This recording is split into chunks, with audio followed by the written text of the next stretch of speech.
Ah, romance. Romance has found its place here on Sunday night with Old Time Radio. We have a hodgepodge of episodes somehow relating to romance and love. We begin with Lady Hamilton, followed by Lonesome Girl to tug at your heartstrings. Then Redbook Romance, and then we have some lovely music during the Chase and Sanborn hour. Who better typifies the ideal pairing than Humphrey Bogart and Lauren Bacall with Bold Venture? We also have a kind of teenage soap opera. It's just a 3 or 4 minute segment, one episode, from Love on the Line. And of course we finish with Dam Busters. This is the program that we're running for the next 3 or 4 months. And if you stay to the very end, even after the sign-off, we close with Bing Crosby singing something lovely and sweet, maybe a little sad. This is our Valentine's Day broadcast, 11 February 2024.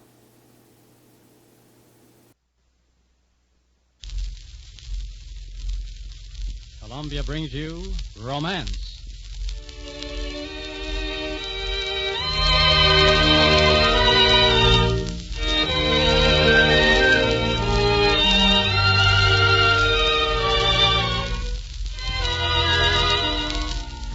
My name is Romance. Forever young, forever yours. I live in the tender love stories of today and in the moving love stories of the past. I speak to the lover in all of you, signing myself from the heart.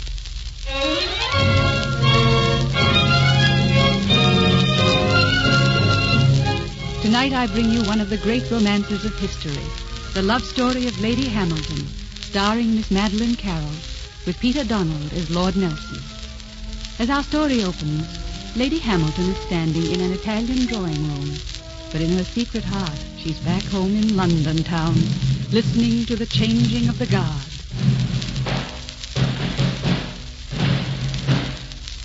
Old guard, present arms. New guard, present arms. Old guard, slope arms. New guard, slope arms.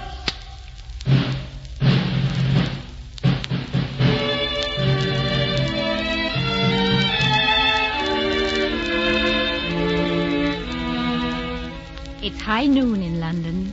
They must be changing the guard at Buckingham Palace. Oh, William, sometimes I miss London. Of course you do, my dear. We must try and get home for a visit soon. It will be fun going back as the wife of Britain's ambassador to Italy. Much more fun than just being plain Emma Hart. I wonder. I really wonder. Oh, but of course it will. Let me see how Romney's coming with your portrait. I meant to come in and watch for a while, but some British ships were coming into port, and I wanted to be ready for them. Oh, yes, it's very lovely. Very lovely indeed. Romney is a very fine painter, isn't he? Yes, he is, poor devil. Why do you say that? The chap is obviously in love with you. Look at this portrait. Oh, William. Only a man in love with you could paint that expression.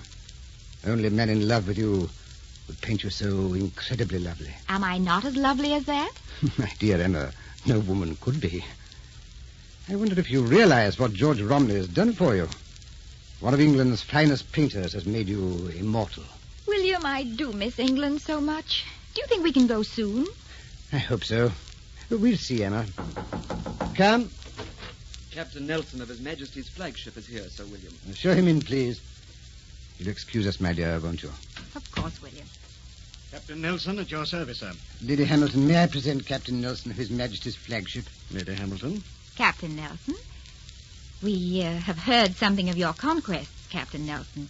We are very proud to have you here. And I have heard much of your conquest, Lady Hamilton, and am honored to be here. You are very gallant, Captain Nelson. Will you excuse me, please? Oh, Captain Nelson, Shall we have the pleasure of your company at dinner? I shall be honored, Lady Hamilton.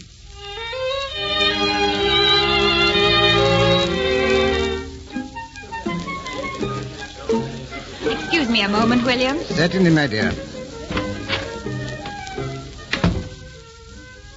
Why did you leave us? Were you not enjoying the party, Captain Nelson? I'm not very good at parties. Perhaps I've outgrown them. I'm sorry. I planned this one especially for you. Well, that was very kind, but quite unnecessary. Captain Nelson, you don't like me, do you? Not especially. I'm not partial to beautiful women. I found them arrogant and selfish and spoiled. I see. Oh, I've offended you. I apologize. Not at all. You have a very strange conception of women, Captain Nelson. I have very little understanding of women. I'm a sailor, not a courtier. I knew a man once who had no use for women. I married him. Do you love him? That's a rather impertinent question. We are dealing in impertinencies tonight, Lady Hamilton. Then I shall answer it honestly, Lord Nelson. Yes? In all my life, I've met only one man that I could love, Captain Nelson. And that man? Yourself. Good night, Captain Nelson.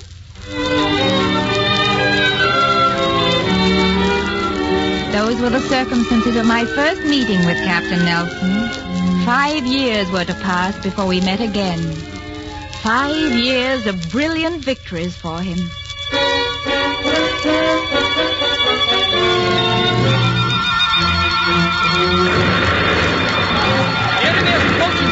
What should I signal the ships? Signal the ships that England expects every man to do his duty. Fight on, I tell you! Fight on!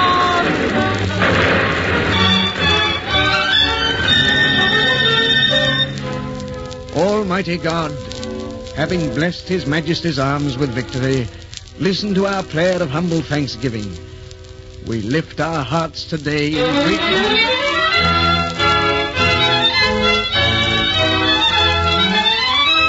I tell you, Nelson's the greatest seaman England has ever known. He's the greatest admiral in history. He has Napoleon right where we want him. He's intercepted every message going to France. You will convey to Admiral Nelson Their Majesty's grateful thanks for his valor and his glorious victories.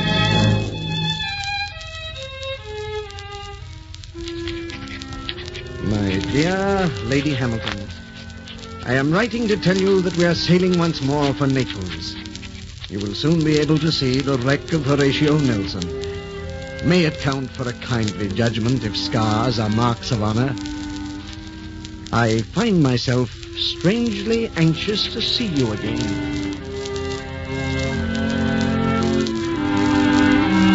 And so he came back. He was ill from wounds and shock. We nursed him back to health.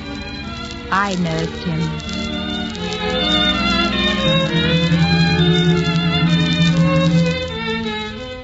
Good morning, Admiral Nelson. Oh, good morning. Here, let me help you sit up. There. How do you feel? Well, my head hurts a little. It will feel better after you've had your powder. Tell me, is there news from London? Oh, yes. A whole packet of letters came this morning. You've been made a baron by their majesties, and there are all manner of gifts. Everyone is talking about you. Everyone in the world. They are saying there has never been a victory like the victory of the Nile. And how do you feel, Lady Hamilton? We are honored to have you as a guest, Admiral Nelson. Poor guest, I'm afraid. I didn't mean to return as an invalid. How proud your wife must be. You have a letter from her this morning, too. Lady Hamilton, when last we met, I've been thinking about what you said. You were jesting, weren't you? Why, yes, of course. You knew that. Didn't you, Admiral Nelson? Lady Hamilton, I think you are a witch. Law, Admiral Nelson. How clever of you to find me out.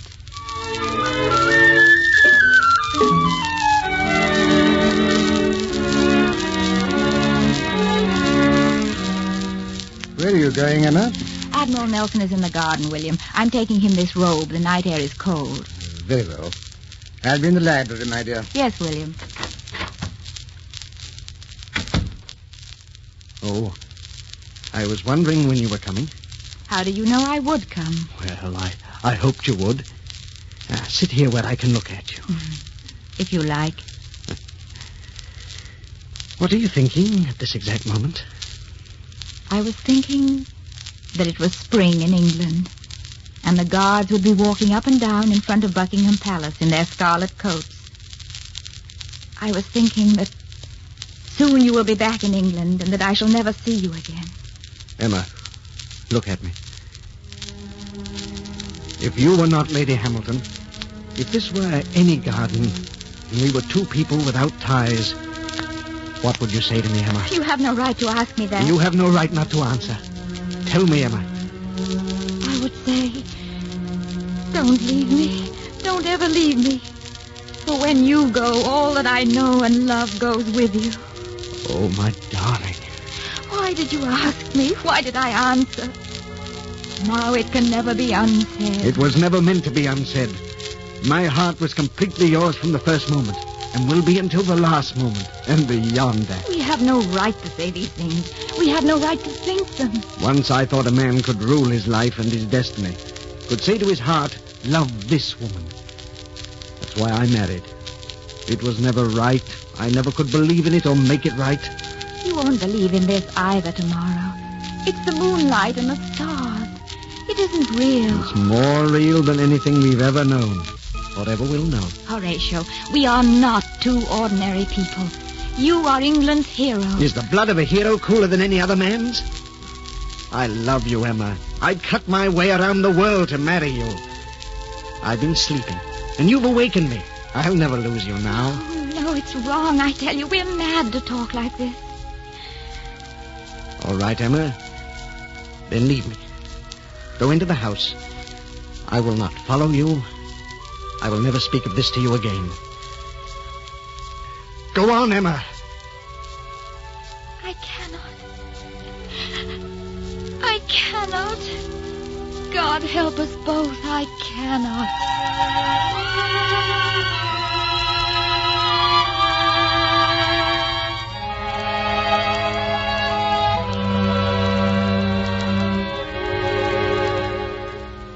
William, there is something I must confess to you. Oh, William, You'll spare us both the pain of confession, my dear. You wear your heart on your sleeve these days. You know, then? Yes, I know. Oh, William, don't sit there looking at me like that. I'm a thief. I've taken your nations and betrayed you. That's what you're thinking, isn't it? Isn't it? No, not at all. I was thinking of you, my poor little Emma. Poor little Emma who sold her heart and cannot buy it back. William, believe me. I've loved you with all my heart. I still do. But it isn't the same. It isn't... Oh, I can't explain. I understand. I am old, and you're young and beautiful. This is your first love. You are my last. There are many years between us. Admiral Nelson is handsome, dashing, and a hero. You make a better couple. I despise myself for hurting you this way. William, I didn't know I was falling in love. I couldn't tell you now what hour it happened. I only know that one day, there it was between us. What do you want, Emma? What will make you happy? I want a divorce. And he is to get one, too? Yes. Then let him put his own affairs in order. The day he wins his divorce, you shall have yours. You have my word, Emma. You have my word.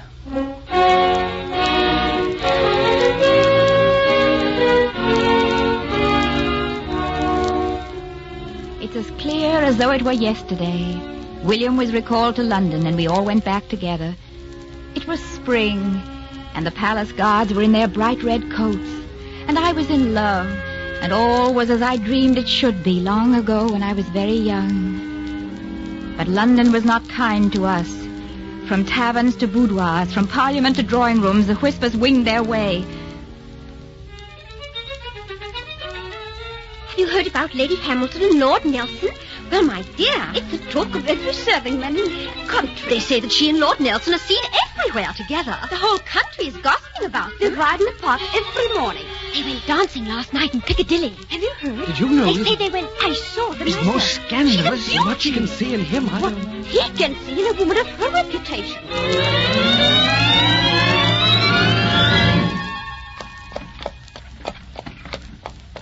They're talking about us. Do you mind? Do you? I'm proud that they are. I'm proud that you love me and want the whole world to know it. There is no world but our world. It's easy to believe that here in the park. Someday soon I shall have my divorce. We'll pick a home in Devon County, and I shall say to the Admiralty, leave me in peace now. I've given you enough of my years. And I will make tea every afternoon for all the Devon ladies. And in the evening, we will sit beside a great fire. Do you suppose anyone would be surprised if I kissed you? Not in the least. Darling, I love you very much.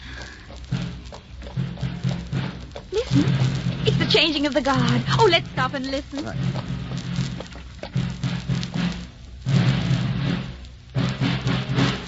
Old guard, present arms.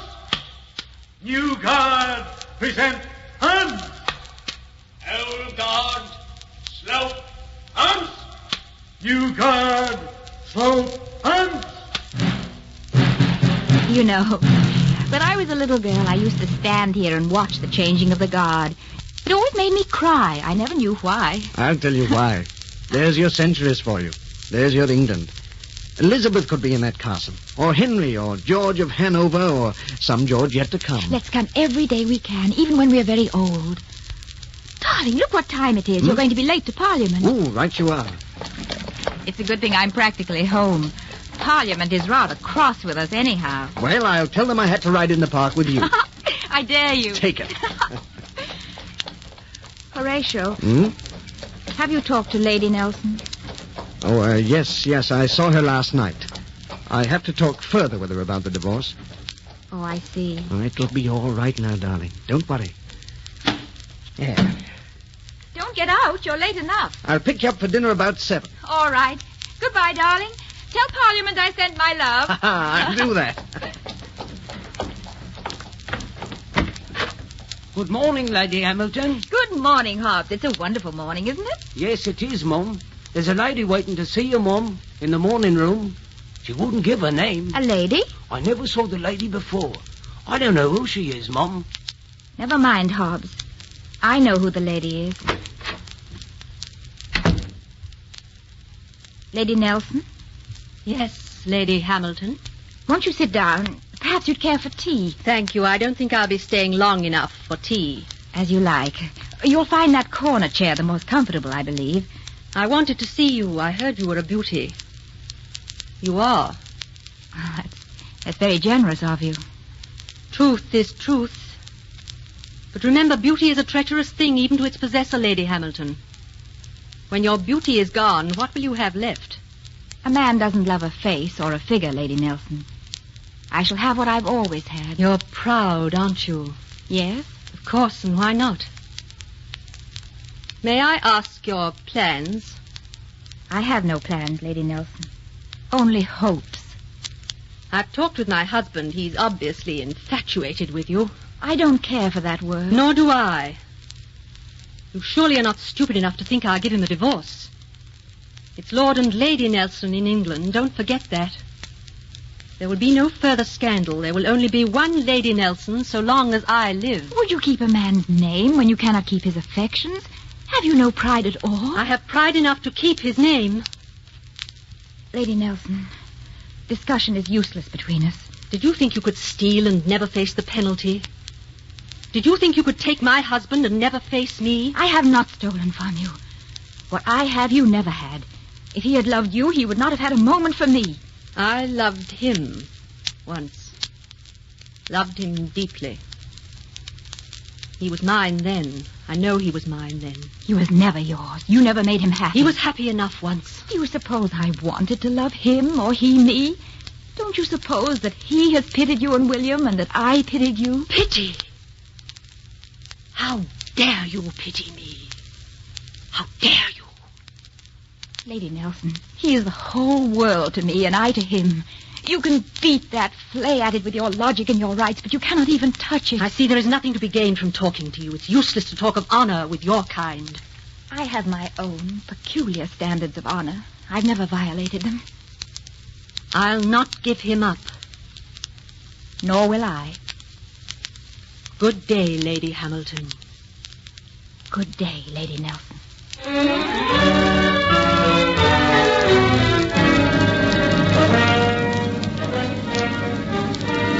It's war with France again, I tell you! War!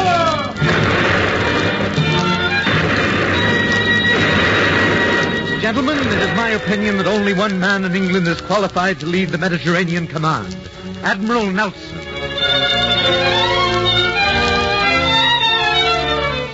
My lords, with all due respect and gratitude, I thank you for your confidence in honoring me with another command. I regret that I cannot accept at this time. Napoleon will conquer England within a month. If our fleet cannot destroy him, we are lost. Admiral Nelson can save us! Nelson! Nelson! Nelson! I regret that at this time I cannot go to battle again.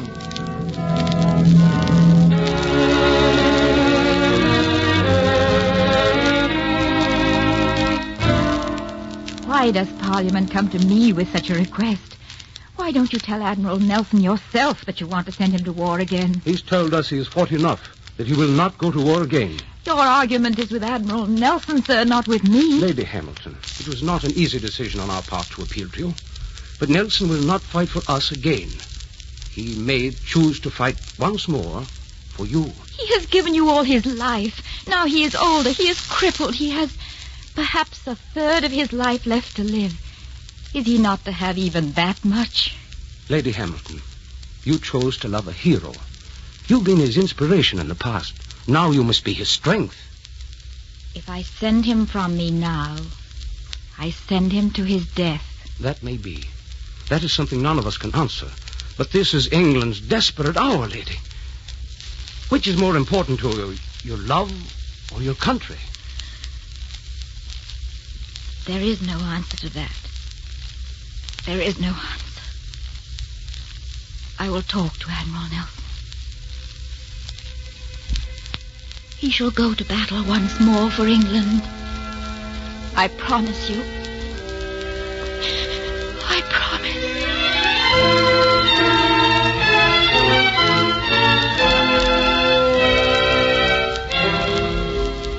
Horatio, I brought your sword down and your heavy cape.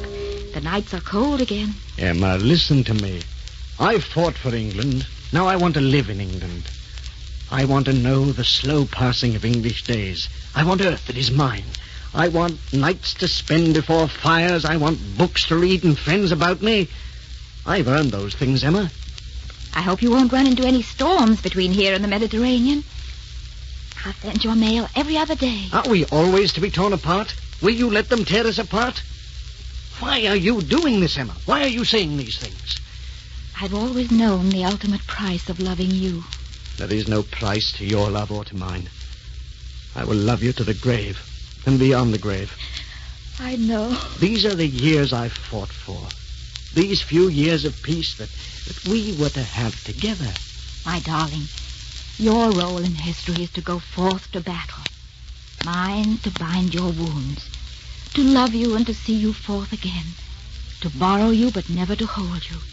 You have belonged to England and you always will. I can't understand you, Emma. I thought my staying meant as much to you as it does to me.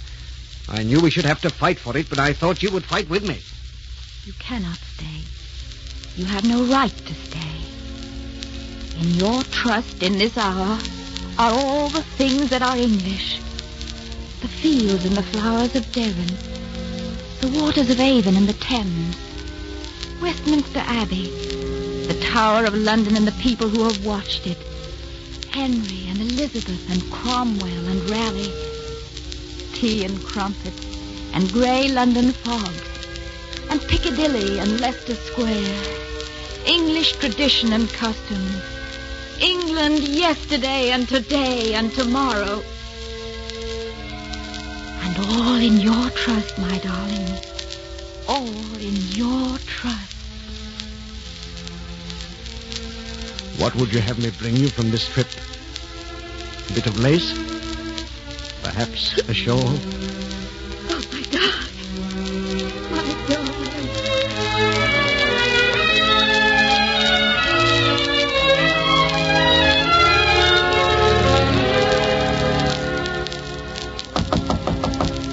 Come in. Lady Nelson. I came to wait with you. I knew that you would receive word first. Won't you sit down? I'll take your things. That's a good portrait of him. Very recent, isn't it? Yes, it was finished after the last campaign. I hated you once. I don't hate you now. I don't believe you can help loving him. Thank you for saying that. We were both very young when we were married. It was a marriage of prudence, nothing more. If I fell in love with him one day when it was too late and I'd already lost him, it was not his fault. I'm very sorry. I don't want your pity. They told me you sent him on this command. If you had been the woman I once thought you would have kept him with you at any price. It wasn't easy to see him go, but you see, I've come to realize his destiny. Lord Nelson's love is born and lost in the passing of a lifetime. But his name will live as long as will England.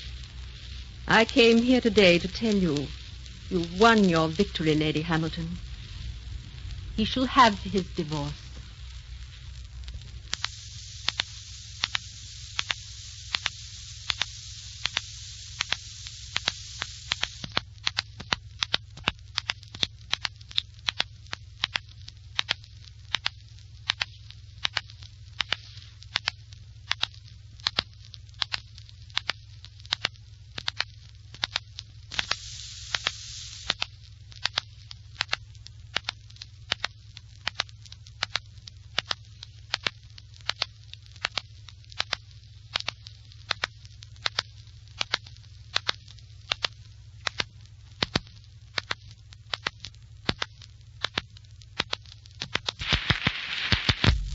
Guard, present arms. New guard, present arms. Old guard, slope arms. New guard, slope arms. The changing of the guard. Let's come every day we can, even when we're very old. I'll make tea every afternoon for all the Devon ladies. To bind your wounds, to borrow you but never to hold you.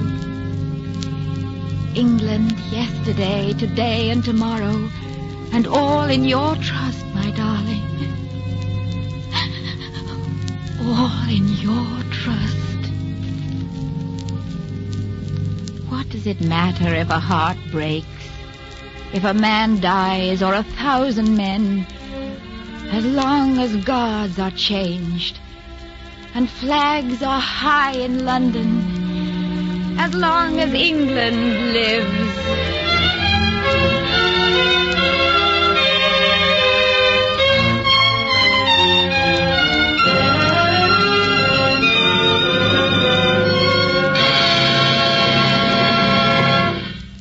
The curtain has fallen on the story of Lady Hamilton and Lord Nelson. But though the play is over, I do not leave you. I linger in your memory to return next week to quicken your hearts with another great love story. The play that shall speak for me then is Mrs. Moonlight by Ben W. Levy, starring Julie Hayden. Till then, till curtain time next week, I wish you love and happiness. My name is Romance.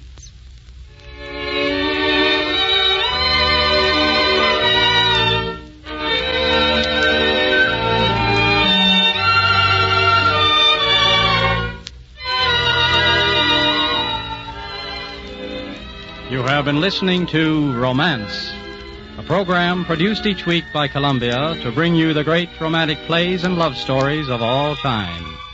The play tonight was Lady Hamilton, written for radio by Jean Holloway. The play was directed by Mark Slobe, with script supervision by Albert Perkins. The music was conducted by Charles Paul. The part of Lady Hamilton was played by Madeline Carroll. Lord Nelson by Peter Donald. Sarah Burton appeared as Lady Nelson, and Alfred Shirley as Lord Hamilton. Listen next week at the same time when we will bring you our next great romance, Mrs. Moonlight.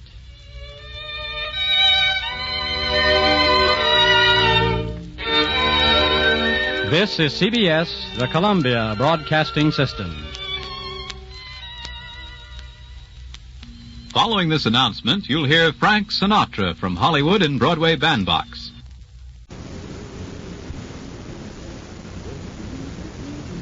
Sweetie, no matter what anybody says, I love you better than anybody in the whole world. Lonesome, I'm a real lonesome gal. I can't stop feeling lonesome. Heaven knows when I shall. Hi, baby. This is your Lonesome Gal. I sure did miss you over the weekend. So to make up the lost time, get in your most comfortable position so you can visit with me every single minute I'm here.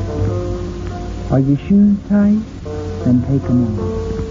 And while you're at it, light up a pipe full of Bond Street and relax. Oh no,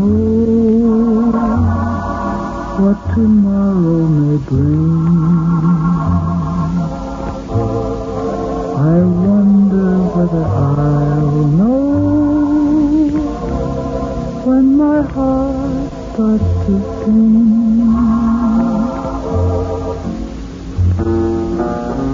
Lover, my weekend was made exceedingly bright and happy over the discovery of the April issue of Night and Day magazine.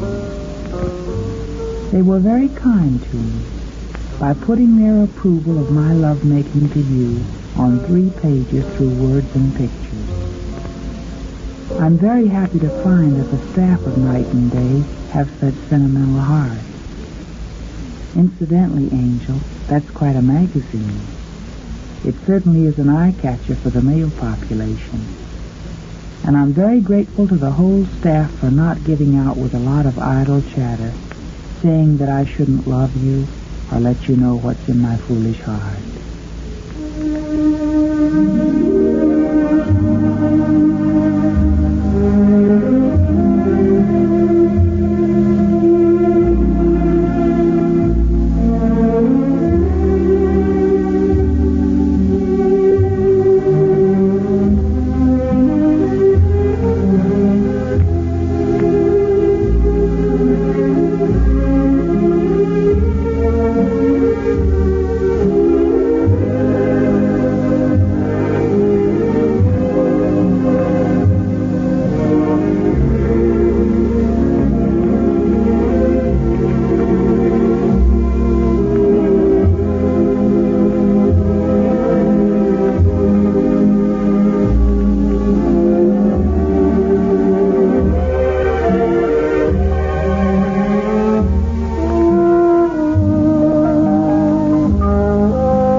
did you ever stop to think how rich we are? How fabulously rich to be able to taste the fruit of the earth, to smell the fragrance of pine and lilac, to hear the music of a bird's song or the laughter of a child, to feel the touch of a summer breeze and see the glory of a sunrise. We're rich, baby, richer than Midas or Rockefeller. For each of us has 5 senses with which to enjoy the pleasures of the earth. And you know something, baby? There's one pleasure that engages all your senses. The deep and wonderful pleasure of smoking Bond Street tobacco. Open a tin of Bond Street and you can see the golden Virginia, the nut brown burley, the mild oriental. Fill your pipe with Bond Street and you can touch the light, silky quality of choice, ripe, premium tobacco. Smell the aroma of that marvelous blend. And then, to complete the ritual of pleasure, hear the scratch of the match, and in the very first puff, taste the full glory of Bond Street. The full, rich, delightful flavor, and there you have it. Touch, smell, sight, sound, and taste. All 5 senses telling you, this is good, this is pleasure, this is Bond Street tobacco. How much will you enjoy it? Sweetie, that's like asking, how high the moon?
just a few short minutes, I'll have to resign myself to spending 2 days without you, and I don't like the idea. But since you can't be with me, how about doing me a favor? Take a real special interest in the things you see and the places you go and the people you see so you can tell me all about them next week. You know, my social life is pretty well limited to hearing about what you do, and the more fun you have, the more I enjoy hearing about your good times. So remember that, sweetie, and remember me, too. And even though there is a weekend coming up, don't take your love from me.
Something just occurred to me. With all my talk about Bond Street tobacco and the thrill you get when you smoke a pipe full, I suddenly happened to think that maybe you've never even smoked a pipe. If that be the case, then first thing tomorrow, I want you to go out and get yourself a pipe. A good pipe, worthy of that wonderful aromatic Bond Street tobacco. And treat yourself to an adventure in real smoking pleasure. All my life, Angel, I've heard tell of the supreme enjoyment of pipe smoking with Bond Street. So that's why I want you to try it and find out for yourself how much leisurely pleasure you'll get out of sitting back and relaxing and savoring the rich, mellow blend of aromatic, mild Bond Street. Go ahead, Angel, try some. You'll be glad you did, and so will I. Well, hon, this night went fast.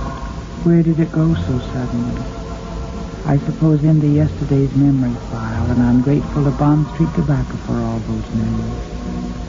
I guess I won't see you till Monday, so take it easy, and remember over the weekend, your Lonesome Gal loves you better than anybody in the whole world. Who knows what tomorrow may bring?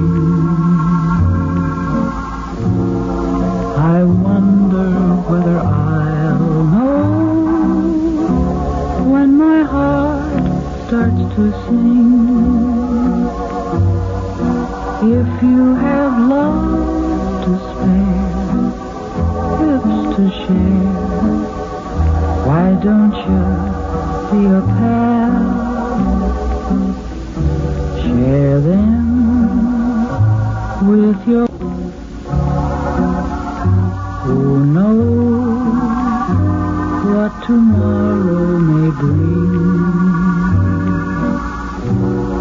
I wonder whether I'll know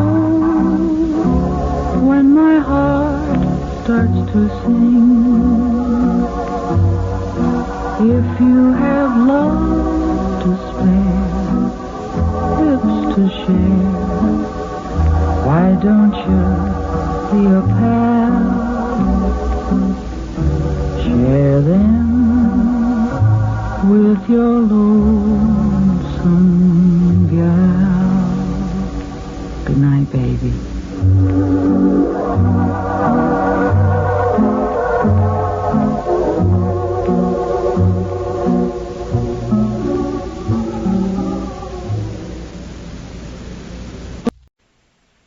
Ladies and gentlemen, we take great pleasure in presenting, in dramatic form, another of the stories especially selected for us by Edwin Balmer, the distinguished editor of Redbook magazine. We are pleased to announce that the publishers of Redbook magazine have given us special permission to broadcast these stories. Mr. Balmer is here in the studio, and before the story begins, we're going to ask him to tell you something about the author of this story. Mr. Balmer.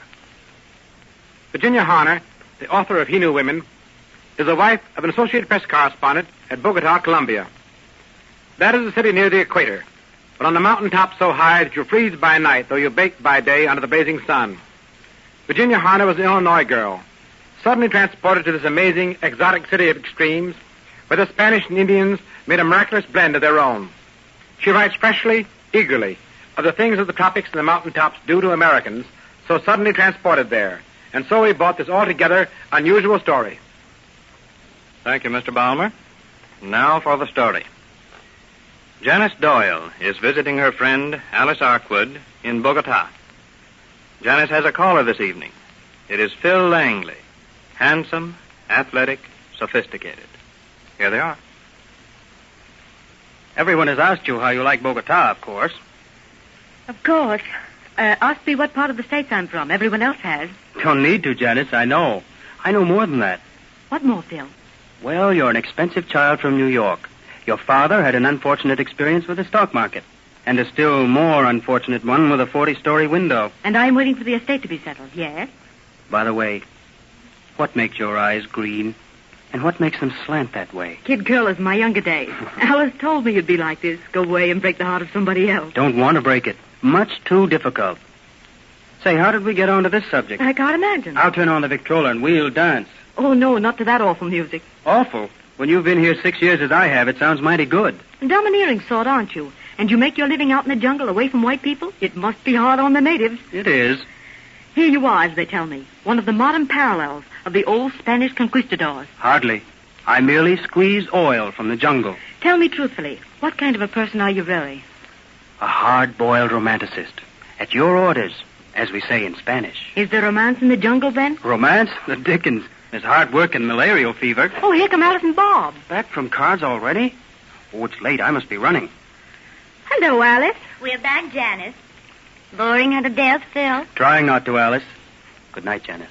Good night, Conquistador. Going? Yes, time to run. Bye-bye. Good night. You're interested in him, I can see it. I'm afraid I am, Alice. Very good. But keep your head. He'd make such a wonderful character in a book or a play. He told you that he's winning the Croix de Guerre in the World War, I suppose. Yes. And that's about that Swedish actress of his college days and his bootlegging rum as a ship's purser on the Bahama run. Keep your head, Janice.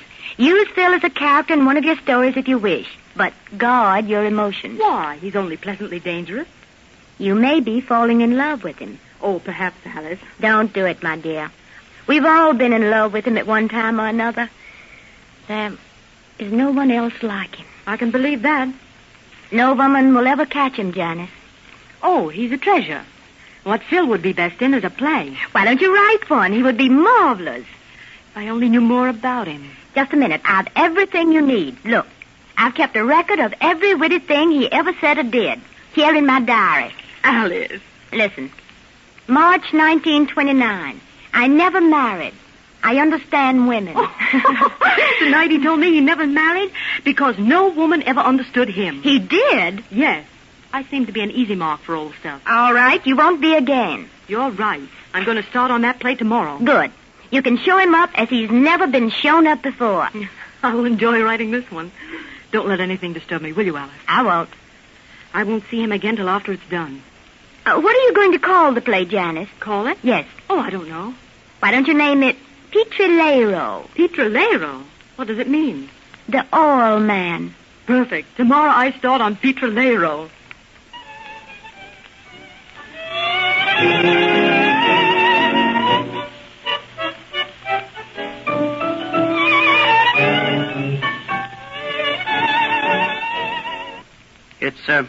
It's beautiful out this evening. Yes. Why are you so quiet, Janice? You're pensive. Well, I've reason to be, Phil. What have you really been doing this past week? I wasn't able to reach you even by telephone. I was taking a man's soul apart to see what it looked like. What do you mean? I was writing a play. Oh. And, whose soul were you tearing apart? Oh, why, a chap I met a year ago in China. And that's kept you busy the whole week? I had a letter to spur me on. The estate is settled. I've inherited $100 bill. $100? Is that all you have? That and plane reservations for the coast tomorrow, and passage by boat to New York. But you're not leaving, Janice. Well, why should I stay? Oh, I'll miss you dreadfully. Oh, no, you won't, Phil. You live only in the present. Well, that's true, I guess. There's a millionaire willing to marry me in New York. Well, that's inducement enough for any woman, I suppose. Oh, it's going to rain. One of these sudden tropic showers. Quick, into the left. Oh, started. The door there. I have a key. Thank goodness, I'm simply soaked. Lucky we were near here. Where are we, Phil? What house is this? Where have you taken me? This is where I live. Here, this door's to my quarters. Do you want to go in? Was it raining outside? Yes. I have an open fire. Oh, it's lovely. Let's see about getting some coffee. Maria, café por dos? Si, senor. She'll have it right away. The fire feels so good. Tell me, Phil, is poverty a reality? Nothing is reality. Nothing is permanent, Janice. Then how do you escape from such a world of impermanence? Poetry. For instance, I have been faithful to thee, Senora, after my fashion. Please don't. Please don't. You quoted that line to Alice 3 months after you met her. Won't you stop throwing my past in my face? Can't you see it's different with you? No, I can't. Oh, here's the coffee. Put it down there, Maria. Si, senor. 1 lump or 2, Janice? 2, please. And you're leaving tomorrow? Yes. Let's state a hypothetical case. Suppose you didn't leave. What then? I might marry. Who? Me? Well... No, Janice. Phil Langley hates responsibility. He's selfish, extravagant. Janice wouldn't want him. Isn't there an alternative? Yes. I can tear up the reservation and go to the Dogs. In a nice ladylike way, of course. Well, don't you suppose we could arrange to go to the Dogs together? Phil. All right. I beg your pardon. But listen, I love you, Janice. This cup, Phil. How many other women have had coffee from it? Will you get off that subject? The others don't matter. I love you. I doubt it. Do you? I'll show you. Look out, Phil. Don't. Janice, I love you, I tell you. Let go of me. Thank you. Then you are going? Of course. Before me, there were other women. After me, other women. But you'll never forget me. I couldn't, Janice. I'll make sure of that in 3 ways. No woman will ever drink from that cup again. And this purple robe, into the fire. No woman will ever wear that. And the 3rd way? I'll take your soul apart and show it to the world, Phil Langley. You're the only man I ever asked to marry me. But, Janice... You refused. You'll never be able to forget me, and I'll never forget you. My dear, you smashed my coffee cup, you burned my robe, and now you're in a fair way to break my heart. I hate you. Conquistador, goodbye.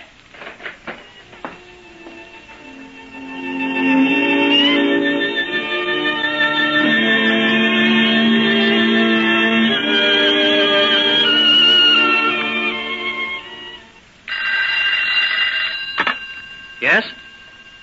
This is Mr. Philip Langley speaking. The desk clerk, what do you want? 15 reporters and cameramen to see me?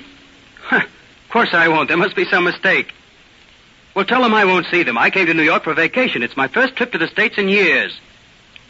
Well, they must want someone else. There's a mistake, I tell you. One of them slipped by and come up to my room. Well, hold the others. All right. All right. Come in. You're Phil Langley, aren't you? Oh, that's what I travel under. What the... Don't be nervous. Just getting a flashlight picture of you. Look here, what's this all about? I'm not the Prince of Wales. Well, you're the guy I want. What kind of a joke is this? Hey, what's your reaction to getting back to the States after years spent in the jungles? That I'd be mighty pleased to have you clear out of here. She sure hit you right, if anyone ever did. Who hit me right? What are you talking about? Oh, come now. Don't pretend ignorance. Do you mean to say you really don't know why I'm here? I haven't the slightest idea. You mean you say that you don't know why I'm here? Why, if there's a play called Petrolero that's taken Broadway by storm... Well, what of it? Why, it's a play about realism in South America, and the hero of it is named Phil Langley. What? Yes, it's about you, written by Janice Doyle, cream of society, daughter of old J.J. Ye gods. Say, where have you been? Bogota. If I ever get hold of Janice, I'll choke the living daylight out of her. Why, look out of the window there. There's the sign, the electric sign, Petrolero, flashing now. And here's the ad in the paper, see? So she likes publicity, does she? Give me a statement, won't you? I'll do better than that. I'll give you a story and her the best publicity she ever got if you'll help me. Anything for a story, mister, if it's good. Can you get me a marriage license at this time of night and someone to perform the ceremony? You bet I can. Can you turn out a fire company? Yes, but what for? For a story, of course. Well, what's it all about? The fire company will put a ladder up to the window of Janice Doyle's bedroom. You and I and the preacher and all the other reporters will go up the ladder and into that room. In her bedroom? Great. And she'll be offered the chance to marry me in her pajamas. She'll get all the publicity in the world. I'll say she will. Well, hurry up before I change my mind. I'm feeling hard-boiled right now.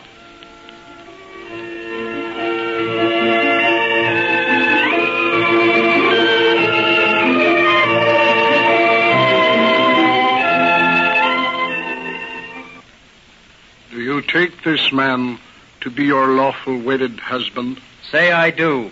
I guess so. I now pronounce you man and wife. Hold that pose. Smile, please, will you? Now get out of here, all of you. Well, they've gone. Do you think that if I hadn't loved you, you could have escaped from me so easily that night in Bogota? You acted like it. Well, I tried to act like a gentleman. And look at what it got me. Public humiliation and a weeping wife. Why did you use my name in that play? I hoped you'd come back and see it. Well, I did. But why did you write the play in the first place? Did you hate me so much? I almost tore it up. There was a choice of showing you to the world or starving to death. Starving to death? What about the millionaire you were going to marry? There wasn't any. What? I only said that to make you jealous. Oh, I'm sorry, Janice. I didn't know it was that way. I did this tonight to hurt you. Oh, don't go. Phil! You can get this annulled tomorrow. It'll help in the box office anyway, so what does it matter? Oh, no. Wait, Phil. Please wait. For what, Janice? Oh, you don't understand. I'm only crying because I'm so happy.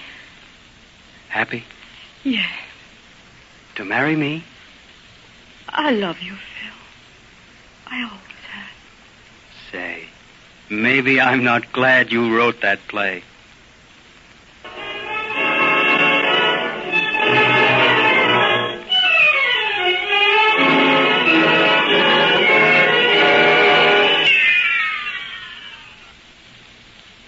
This story, He Knew Women, by Virginia Harner, was broadcast by special permission of the publishers of Redbook magazine.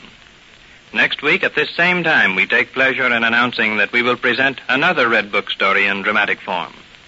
This story was adapted for the radio by Lawrence Holcomb. The makers of the coffee you know is fresh, Chase and Sanborn Coffee, whose big September sale now being held will benefit everyone, presents the Chase and Sanborn Hour. And your host, Don Amici.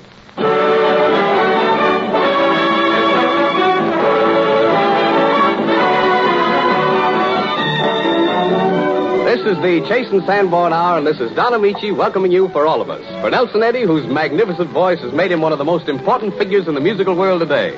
For the ace of comedians, our own W.C. Fields. Yeah, he's an ace and I'm a joker. We're a couple of deuces wild. Continue dealing, Mr. Amici. Well, since you've handed me the deck, Charlie, I'll deal a pair of queens.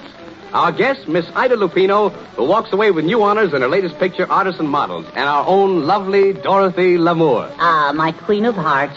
What a hand to hold. Oh. And to make it a full house, there's Robert Armbruster and, of course, Edgar Bergen and Charlie McCarthy. We hope you'll enjoy your visit with us, and we hope, too, that throughout this week you will enjoy Chase and Sanborn Coffee.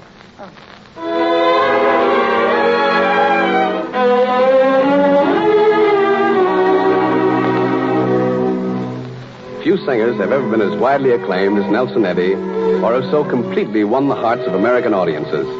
From one of his greatest pictures, Naughty Marietta, Nelson greets us with a song we all like to remember. Nelson Eddy singing, I'm Falling in Love with Someone. I've a very strange feeling I never felt before. 'Tis a kind of a grind of depression. My heart's acting strangely, it feels rather sore. At least it gives me that impression. My pulse has leaped madly without any cause. Believe me, I'm telling you truly.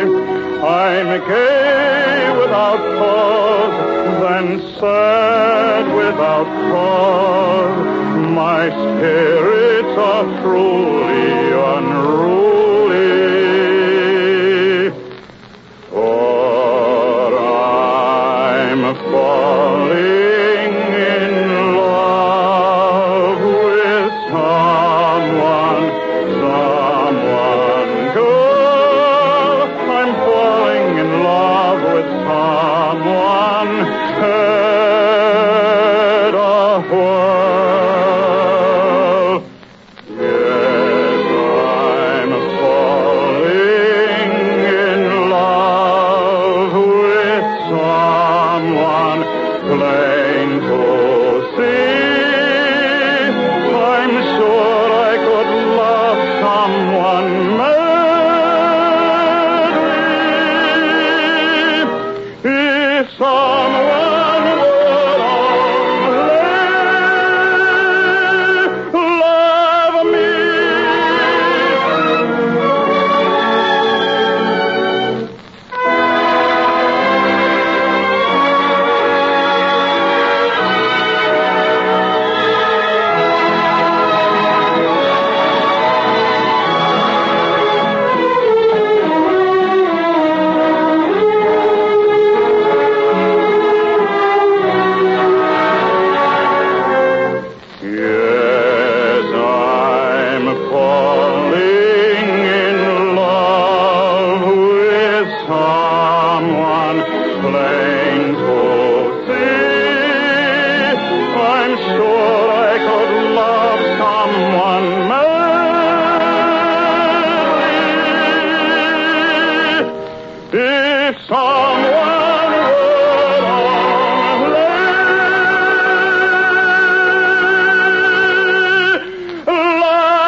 Nelson Eddy steps for a romantic serenade to one of the hardest tongue twisters in all music.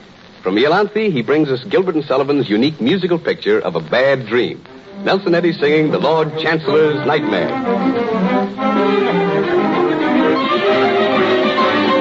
Love unrequited robs me of my rest. Love, hopeless love, my ardent soul encumbers. Love, nightmare-like, lies heavy on my chest and weaves itself into my midnight slumber.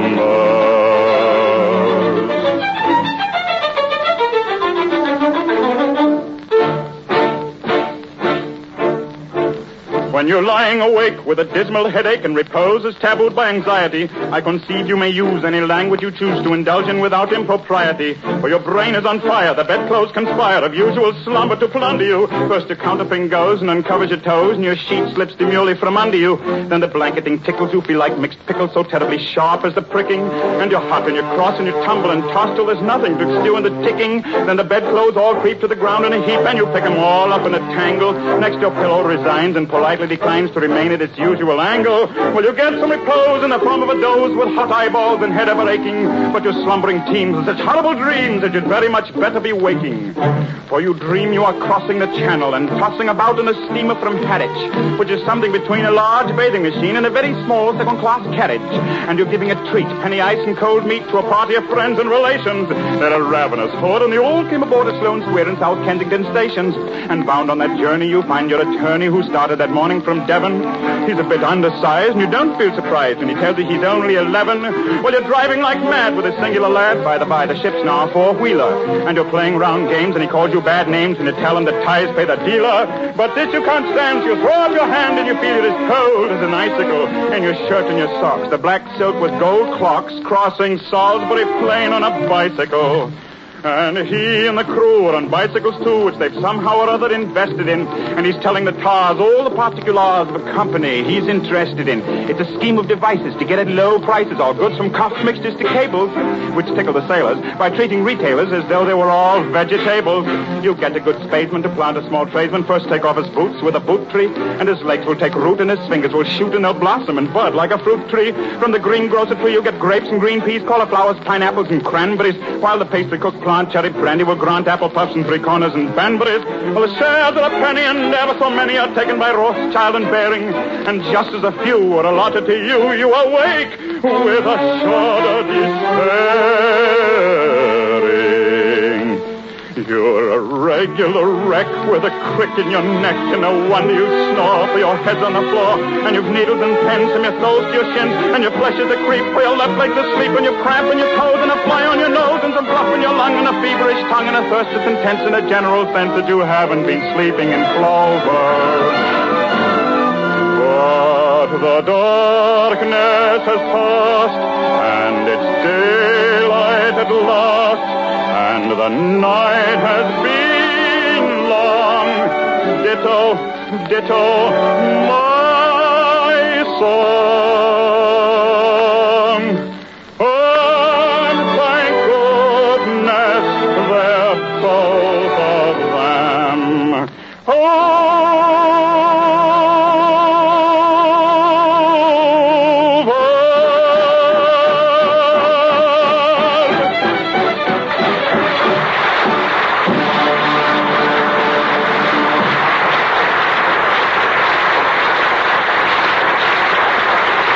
A mighty nice musical nightmare, Nelson. Thanks, Don. But unfortunately, all nightmares aren't quite so agreeable. Take a look at Edgar Bergen, will you? Looks as if he'd been through a real nightmare. Probably that little nightmare Charlie McCarthy is after him again. Oh, is that so? I heard that last crack there. Well, you can't pin that on me. I haven't seen Bergen all week. No, now, Charlie, you know I've been very busy. That's Yes. And there are so many little things, that take up so much time. Isn't it true? Yes. Yes, so many little things take up so much time. That's pretty good. Yes, well, I saw you with one of those little things down at the Coconut Grove. And she wasn't so little either. Well, am I right or am I right? Well, if you must know, I have met a charming young lady. Oh. Yes, and I have, well, shall I say, been entertaining her with, well, shall I say, some degree of success. Well, did you, or are you just, shall you say? Well, be definite. Have you seen her often? Well, only about 4 times the past week. Only 4 times. Mm-hmm. Are you courting her or are you haunting her? No. Now, Bergen, come clean now. Tell me everything. Everything? Yes. It still may not be too late. Oh, I see. Well, I'll tell you, Charlie. This girl is different. They all are, lad. I see. Different. Tell me more, fool. All right. Well, this girl of mine, well, she doesn't care much for the glamour and the nightlife. She prefers the simple things. Bergen, you're sitting pretty. Tell me, did you kiss her? Well, liar. All right.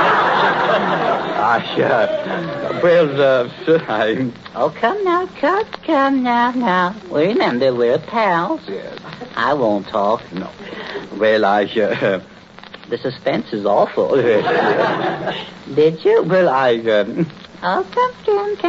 Yeah, well, what business is it of yours? Oh, so you couldn't kiss her, huh? Well, after all, why should I? Why should you? That's too much for me. That's too much. After all, it's being done, you know. Yes, I suppose so. Charlie, you don't seem to be able to appreciate the cultural influence woman has on man. Uh-huh. Woman is like a delicate flower. Delicate flower.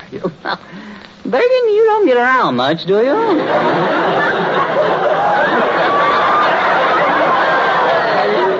He's so naive, isn't he? Delicate flower. That's all well and good, but that can be carried too far, you know. I see.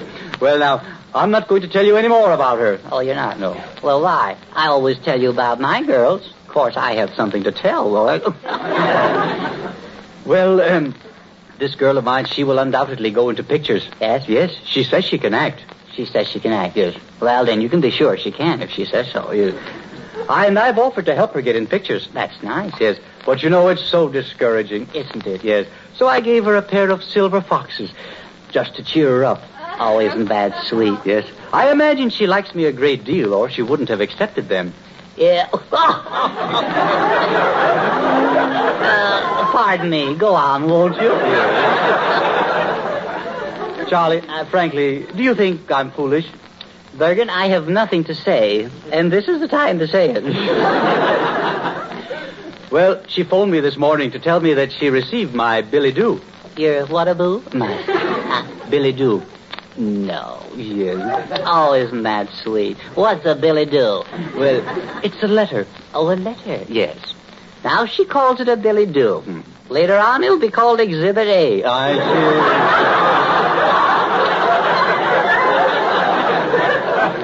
How old are you, Bergen? Well, I'm in my early 30s. That's too bad. You're too old. Too old for what? For me to tell you what every young man should know.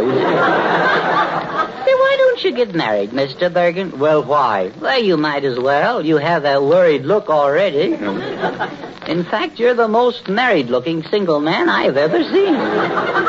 Yes, sir, I've decided you should get married, Bergen. I should? Yeah. Well, maybe you're right. I know I'm right. It's a shame to waste a face like that. Oh, that's...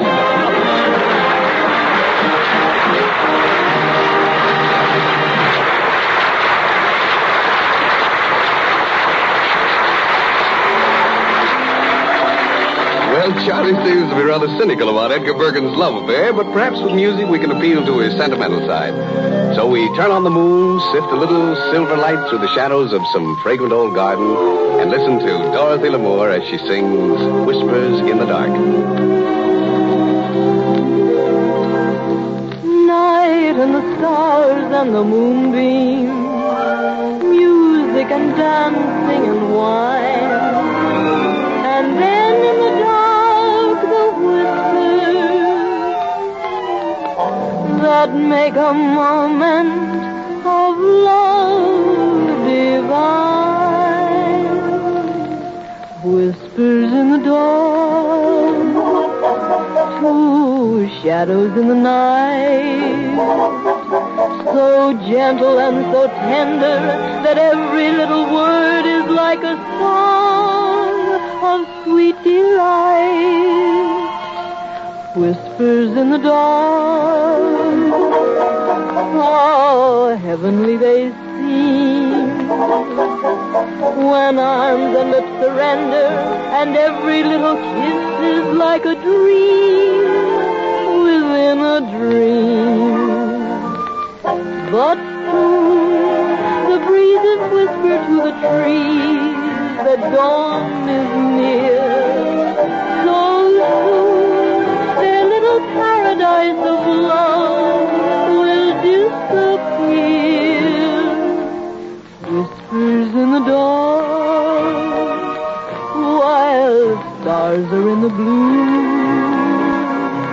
Upon a night like this, perhaps I'll hear a little whisper in the dark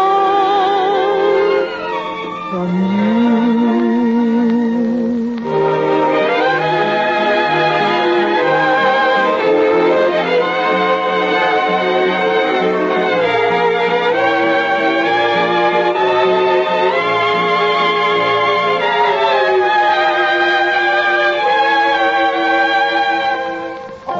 But soon the breezes whisper to the trees that dawn is near. So soon their little paradise of love will disappear. Whispers in the dark, while stars are in the blue. Upon a night like this, perhaps I'll hear a little whisper in the dark.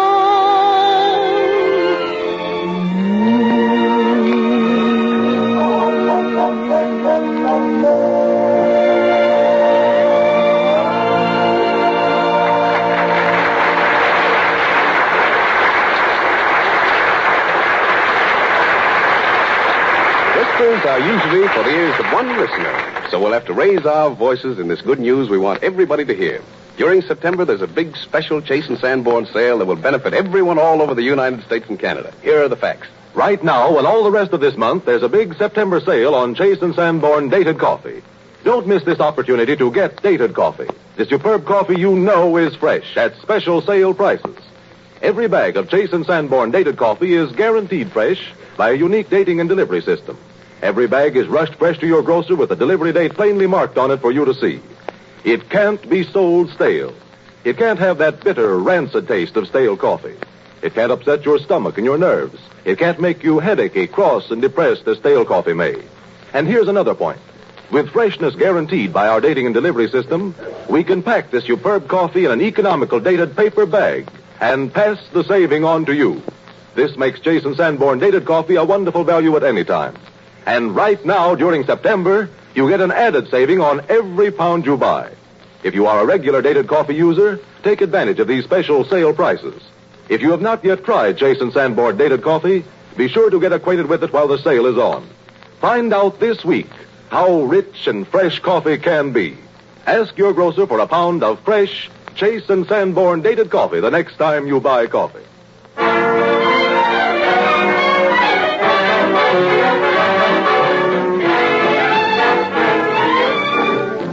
Not many years ago, Ida Lupino was just an ambitious young extra praying for a break and never getting it. But one day, her fairy godmother got to work. Alan Dwan, the famous director, saw her in a casting office and immediately signed her for his next picture. Today, she is scoring another hit in Paramount's new picture, Artists and Models. For us, Ida Lupino plays the title role in an original sketch by True Boardman, Salute the Baroness.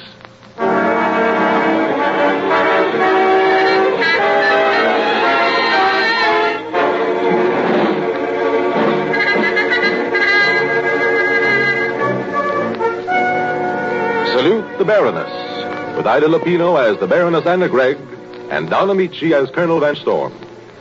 It is Berlin in the late summer of 1916. Here in a palace in the Wilhelmstrasse, Far from the horror of the battlefields, a great ball is in progress.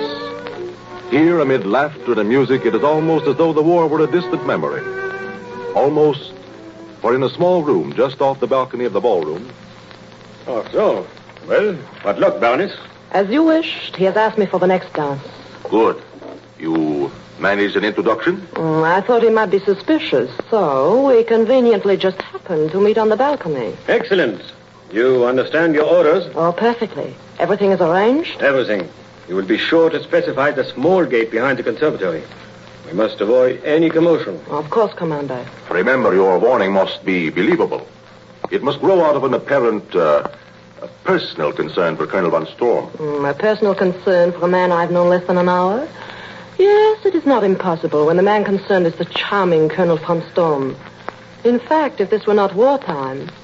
But no matter it is, and there's nothing so futile as might have been.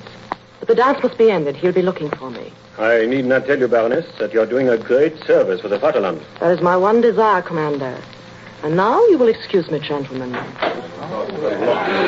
Colonel von Storm is waiting for his dance. Good fortune, Baroness.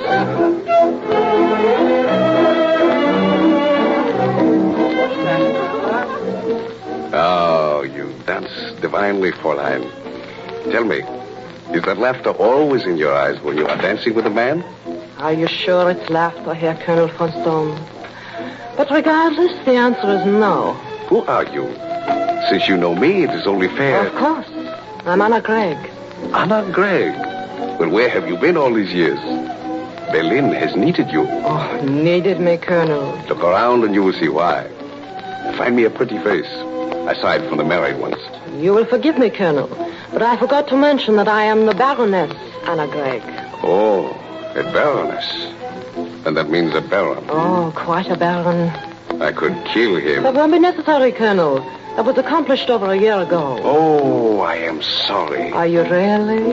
Personally, I'm quite glad. Why, Baroness. Oh, Heinrich was such a bore, and he danced so badly. Not at all as well as you, for instance, Colonel von Storm. You know that you are a fascinating woman, Baroness? Oh, even if I had the faintest suspicion of it, Colonel, I should never admit it to you. Only that woman is a mystery to a man who is still a mystery to herself. An epigram, and a splendid one. Naturally, since it's a lie. It won't do, Anna Gregg. Won't do? Fencing with words. Empty speeches on our lips to conceal what we feel in our hearts. So it has been since the moment we met. I must see you again. Away from here. Tonight. Oh, no. Tomorrow, then. The day after. But it must be, Anna Gregg. Oh, it's impossible, believe me. Another man? Oh, of course not. Oh, I can't tell you. Is it then because we've only met tonight? And you are afraid of impulse? You can't be, Anna. These things happen to us, and they are stronger than we are. Oh, you think I don't know? Now listen to me. We cannot meet again because... Wait, dance us into the alcove there. Very well. Now? No. Keep dancing, but apart from the others. We shan't meet again because you must not be here. You must leave Berlin. Leave Berlin? Essen, Bolstein, all of them know. Last week, important information concerning our troops reached the hands of the enemy. It has been discovered how. Interesting. But how... How do I know? That's unimportant. They plan to take you at midnight, but it's...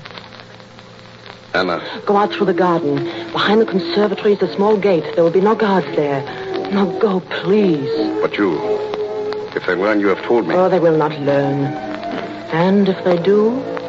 C'est la guerre, as our enemies would say. And now remember this. If this war ever ends, I'm going to find you. If it ever ends...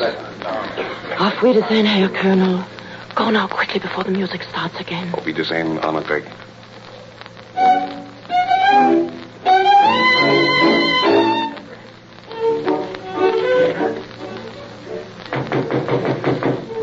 Come in.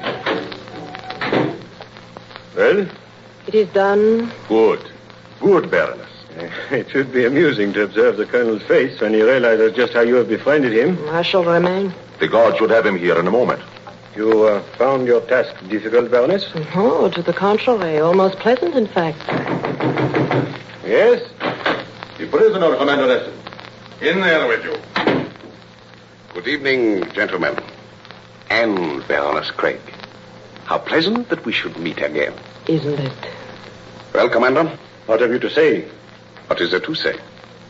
Thanks to the Baroness, you know all that you wish to know. I would be a fool to attempt denials. You anticipate death calmly, my friend. Naturally. Do not all of us who choose this way to serve our respective countries? Mm-hmm. In the morning, then, a firing squad. Oh, but certainly.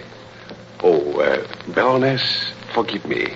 In the hurry of my departure out there, I forgot to thank you for the dance. The pleasure was mine, Colonel von Storm. Yes, I suppose so.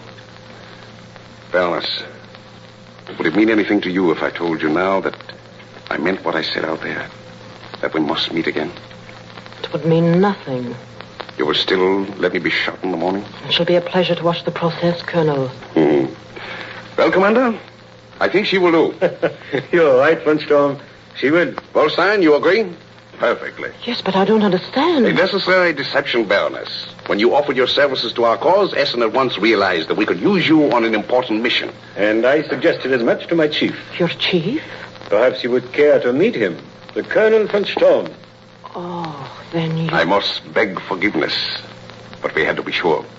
If you had failed to carry out our order, we might have suspected you of, shall we say, feminine weakness.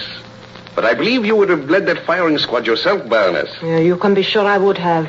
Then you are decided? She is the one? She is the one. I'm glad. And when does my service begin? Tonight. The car will be here at 11, which will take you to a waiting plane. The plane will carry you to Holland. From there, arrangements are already made to get you into France. Essen. Jawohl. You will see to the car? Jawohl, Herr Colonel. Wallstein. Ja. Check again on arrangements for the plane. Jawohl. I shall give the final instructions to the Baroness. Very good, Colonel. Baroness, permit me to salute you. For the fatherland, Baroness. For the fatherland. Auf Wiedersehen, gentlemen. Your instructions, Colonel von Storm? Once you have reached Paris, you will take every means to ingratiate yourself with the General Dumaire and the French High Command. Are they gone? Wait. Oh, no one outside. The windows. With these curtains drawn, blind. Oh, Annette. Oh, Pierre, my Pierre. Oh, darling, darling. Oh, it's been so long, Pierre, 1,000 years. And it may be thousands more. Oh, no, it can't be. Let this be the last, and out of it, both of us, to Holland or America, perhaps. We shall have done enough. No one has served France more, Pierre. We shall never have done enough until it's over. Time then to think of us. If there is any us by then. Oh, my darling, if either of us should slip. Oh, no. We can't slip, Annette. We won't. But there's little time. I give this word to General Dumaire. A new offensive on the Somme within 4 days, with 6 brigades. Weakest spot on the German line will be the village of Chateau Thierry. Full strength of the counteroffensive should fall there. Do you have that? Offensive, Somme, 4 days, 6 brigades, weak spot, Chateau Thierry. Strike there on counterattack. Good. And Annette, tell Dumaire he's to give you information, valid information on unimportant things to get back to me, so that I can convince Essen and the others that you are a successful German agent in Paris. I don't want the risk of a change. Then I shan't come back here? No, Annette. Oh, but if you need me... I shall not need you. Oh, that's a lie. Of course, my life is only half a life apart from you, Annette. But what must be... Oh, no, Pierre, listen to me. It's more dangerous for you every day. Come back to Paris, too, while your moves are still unquestioned. No, Annette. But it may mean your life, my darling. And if it does, do you realize, Annette, that a single piece of information that we get through to Dumaire may mean 40,000 lives saved for France? Yes, I know, Pierre, and you're right. It's only that every time we meet like this, I'm so desperately afraid in my heart that it'll be the last. Kiss me. Oh, Annette. And believe me, the day in Holland or America, we'll see it yet. Oh, darling. You understand? You will learn all you can of French activities. Placements of batteries. New brigades moved up into line. The car is ready. Good. The Baroness understands all she's to do? Perfectly, Commander Essen. Then this is Auf Wiedersehen again, Colonel von Storm. Again, Baroness. And may we dance together soon.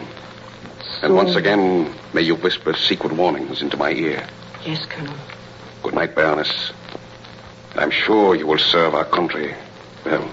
If my service is as great as yours, I can ask no more. Good night, Colonel von Storm. It was pleasant to have met you.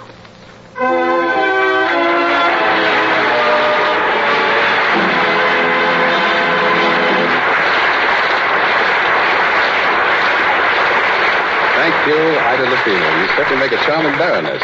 And if your ardent young admirer, Charles McCarthy, will only be patient a bit longer, we'll see that he gets his chance to co-star with you in the very special, super dramatic opus he has written for you. But first, let me say that the Chase and Sanborn Hour with W.C. Fields, Nelson Eddy, Edgar Bergen, and Charlie McCarthy, and Dorothy Lamour will continue in just a moment. Spies to the right of us and spies to the left of us. It's getting to be a habit around here. Say, I hear you've written a play about spies, Charlie. Yes, I have, Don. Well, what do you call this play about spies? I call it, Spies. It's one of those tricky titles. Good, eh? The scene is the ballroom of the Grand Hotel off the coast of Labrador. Duke Ole Olsen, a Swedish spy, played by Mr. Charles McCarthy, that's me, is dancing with the Countess Lena Genster, a Hungarian spy. This spy is played by Miss Ida Lupino. The time is indefinite. Yeah, well, look, Charlie, what do I do? Oh, you're a spy. You lurk around. Yeah, but what do I do? Well, that's what you do. You stop and lurk and listen.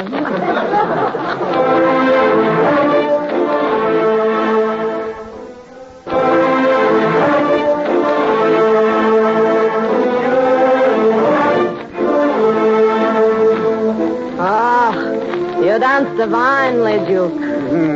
Yeah, well, you ain't so bad yourself, Countess. The music is divine, is it not?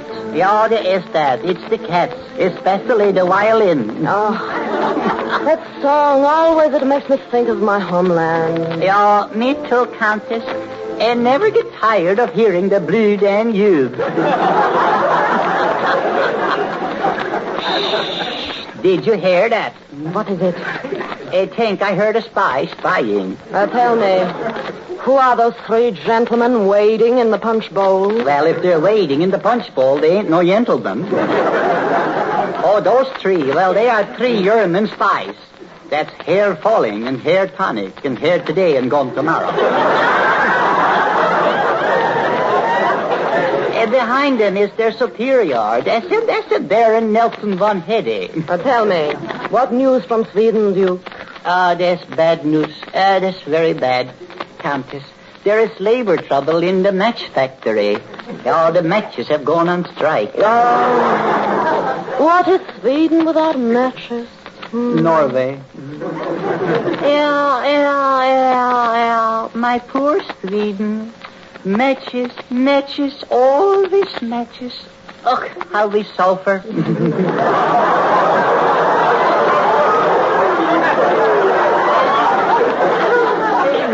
But there is no time to waste. We must get the papers. For Sweden. For Hungary. Quick, let us hide in the butler's pantry while no one is looking.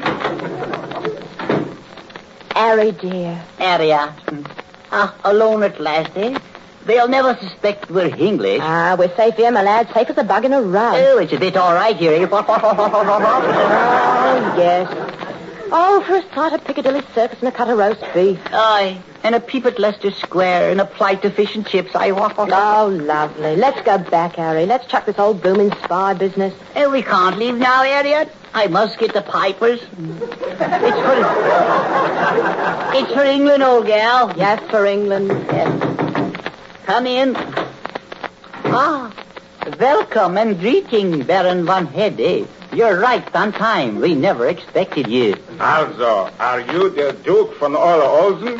Yeah, sure I am. And the Fräulein is Countess Lena Genster? I am. Well, I know who I am, so that's that.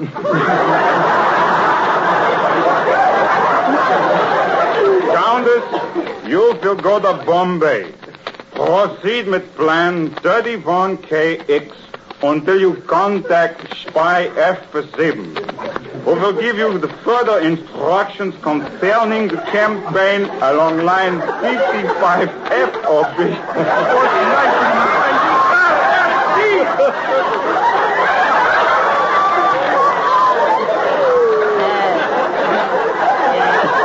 You got pretty deep into that time. That's reduced from 98.50, but still 2 pair of pants. Nun, it's dot clear? That is clear. Ausgezeichnet. Keep in touch with me. Auf Wiedersehen. Oh, Chechanya. Skull. Sure he's gone, Pat. Faith, and so he has, Bridget. Yes. Sure, and now we're Irish spies, my darling. And faith, and so we are. Yes. Sure, and we have to get the papers, Pat. Faith, and so we do, Bridget. Sure, and it's for Ireland. Faith, and so it is. So sure. Faith. Entrez-vous, monsieur. Who is this? I am Don Carlos Amici. Carlos. Yeah, well, I heard you the first time. Who are you? I am a spy. Well, welcome. You have come to the right place, because we are holding a convention. Then we waste no time. I bring the bombs. You, Count, will place your bomb on the banks of the Mississippi Wabash. Yeah, senor. And you, senorita, you explode your bomb on the banks of the Mississippi Hudson. We'll never get to the Mississippi. Yeah. But do I pick on the bank, senor? I hate money. Proceed with your tasks. Adios. Tally-ho. Scaram. And now is our chance to get the papers. What papers? The evening papers, to see if the Giants are still on top.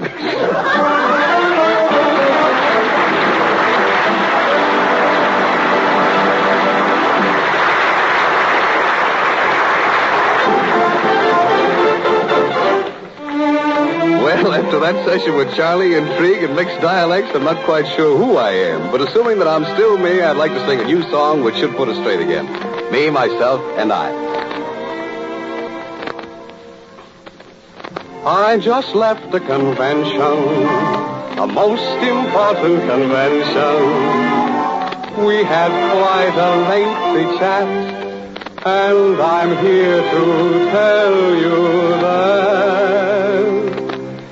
me, myself, and I are all in love with you. We all think you're wonderful, we do. Me, myself, and I have just one point of view. We're convinced there's no one else like you. It can't be denied, dear. You brought the sun to us. We'd be satisfied, dear, if you belong to one of us. So if you pass me by, 3 hearts will break in two. 'Cause me, myself, and I are all in love with you.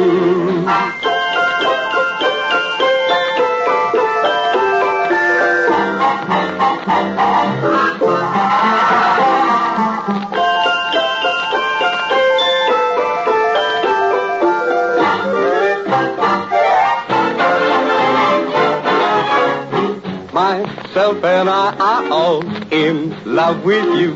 We all think you're wonderful, we do. Me, myself, and I have just one point of view. We're convinced there's no one else like you. It can't be denied, dear. You brought the sun to us. We'd be satisfied, dear, if you belong to one of us. So if you pass me by, 3 hearts will break in two. 'Cause me, myself, and I are all in love with you.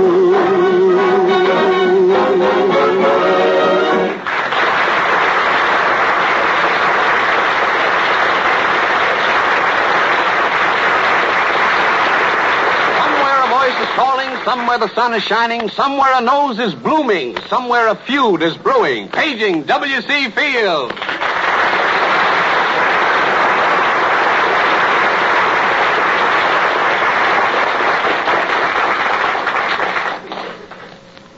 Well, Bill, how's every little thing? I never pay attention to any little things, Don, excepting Charles. Why, don't you like Charlie, Bill? Oh, he talks too much when Bergen's around. When he's alone, he doesn't open his mouth. Hello, Toothache. Hello, Mr. Field. Swamp Root, I thought I plowed you under last week. What's the matter? Don't you love me, Mr. Field? Yes, I do, Charles. I was going to buy you a little present today, a coat. Oh, what kind of a coat, Mr. Field? Coat of paint. Oh. I've always thought a shellacking would do you good. Yeah? Well, why didn't you get it for me? I tossed a coin that said heads, a coat of shellac for Charles, and tails, a bottle of tonsil varnish for myself. So what happened, Mr. I Field? tossed the coin and went down the sewer. Oh. Just status quo. Bill, what have you been doing over the weekend? I bought a hotel, Don. Well, I didn't know you knew anything about hotels, Oh, Bill. yes. I used to own a hotel in Bolivia, South America. Well, how do you like the Bolivians, Bill? I love the Bolivians. I had a brother who was killed in Bolivia. Any Bolivians around here? Yes, Brother Felix Wendell Schaefer Fields. Shot at the microphone for eulogizing Bolivia. We shot through the heart from the top gallery of the theater. Shot for praising the country, Bill? Yes, he said the country was too good for the people that lived there. I love Bolivia.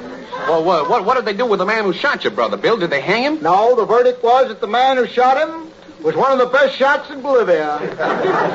Boy, I don't think I'd care so much for the Bolivians if they do things like that, Bill. Don't stand so close to me when you talk that way, Don. I love Bolivians. What was that?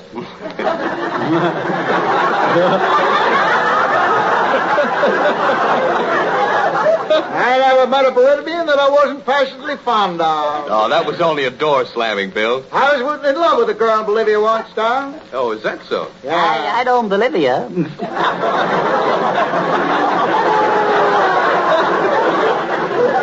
Charles, you're nothing but a tease. Did you ever marry the girl, Bill? No, she's snoring asleep, Don. In fact, that was her name, Sonora. Do you love Bolivians better than me, Mr. Fields? Yes, Charles, I love Bolivians next to you. I wish there were a couple next to you right now. Well, would you like to go to Bolivia again, Mr. Fields? How would you like to get down to the sawmill and play hopscotch among the buzzsaws? Bill, tell me more about your hotel in Bolivia. How did you operate it? Oh, we operated on the American and European plan, Don. We really ran the hotel on the American plan, but the guests paid off on the European plan. Are the Bolivians easy to cater to, Bill? Not exactly, Don. A guest in the hotel complained to me one day. Said, Senor Fields, the towels in my room are not large enough to dry your face on. Well, what did you say, Bill? I said, very well, we'll send you less water. I did everything to accommodate them, Don. Well, did that satisfy him, Bill? Now, he was always complaining. One day he said the swimming pool was so dirty you couldn't swim in it. I said, what do you think those frogs are doing, treading water? There's two windows in my room and only one screen. And the flies are coming in the other window. Say, do you know, Mr. Fields, you know how to get rid of that red nose of yours? Yeah, drink until it turns blue. Go ahead, Bill. The flies were coming in the window without a screen in it. Yeah, I said, well, take the screen out of the window that they're not coming in and put the screen in the window that they are coming in. Very stupid, some of those fellows. Yeah, I agree with you, Bill. Yeah. I love Bolivia. What was that, Don? Nothing, Bill. Just another door slamming. Oh, lock those doors, will ya? Same fellow fell asleep one day, Don. The flies crawled over his nose. One great big green bottle fly flew in the window, sit down on the end of his proboscis and bit him. Yeah, well, what did he do then, Bill? I put his hand up with his face, brushed his nose, and said, just for that, you all get off. You know the right, you know it, yeah. Wasn't that the hotel you ran right next to a bowling alley? Yes, it was, Charles, but it was so quiet you couldn't hear a pin drop. He's crazy. You're full of ticks. Huh? Charles, how would you like me to split you three ways into a tripod?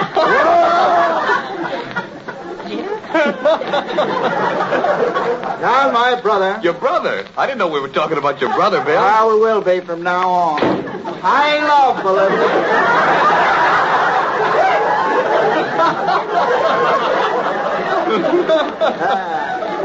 All right, keep that door shut. Go ahead, Bill. One day, going out the rear of the hotel, Don, to milk the elk. Milk the elk? Used to keep an elk there, Don. Cow's eggs boiled in elk's milk, smothered with Bolivian onions, is one of the rare delicacies of Bolivia. Oh, yeah. Go on, Bill, go on. On the way to milk the elk behind the hotel, I saw Chief Okeechobee of the Appalachia Cola tribe. That's quite a long name, That Bill. was a tough one, too. Just a nickname, Don. Chief says, how, pale-face, all but the nose. Funny face. Quite a kidder. I said, and how, Okeechobee? The squirrel was sitting under a tree feeding her papoose. She fell asleep and the baby started to cry. Rattlesnake approached. Oh, rattlesnakes are horrible, Bill. Oh, no, not Bolivian rattlesnakes, Don. They're full of intellect and the milk of humankind. Is that so, Bill? Yeah, the rattlesnake shook its rattles and amused the young papoose to prevent it from crying and waking its mother. The snake even took its tail.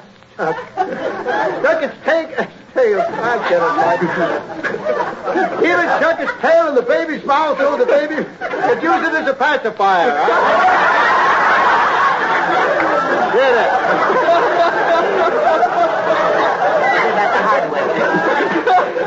Is that a true story, Bill? I beg your pardon, Don. I said, is that a true story? If it isn't, I hope Charles breaks his leg. Both of them.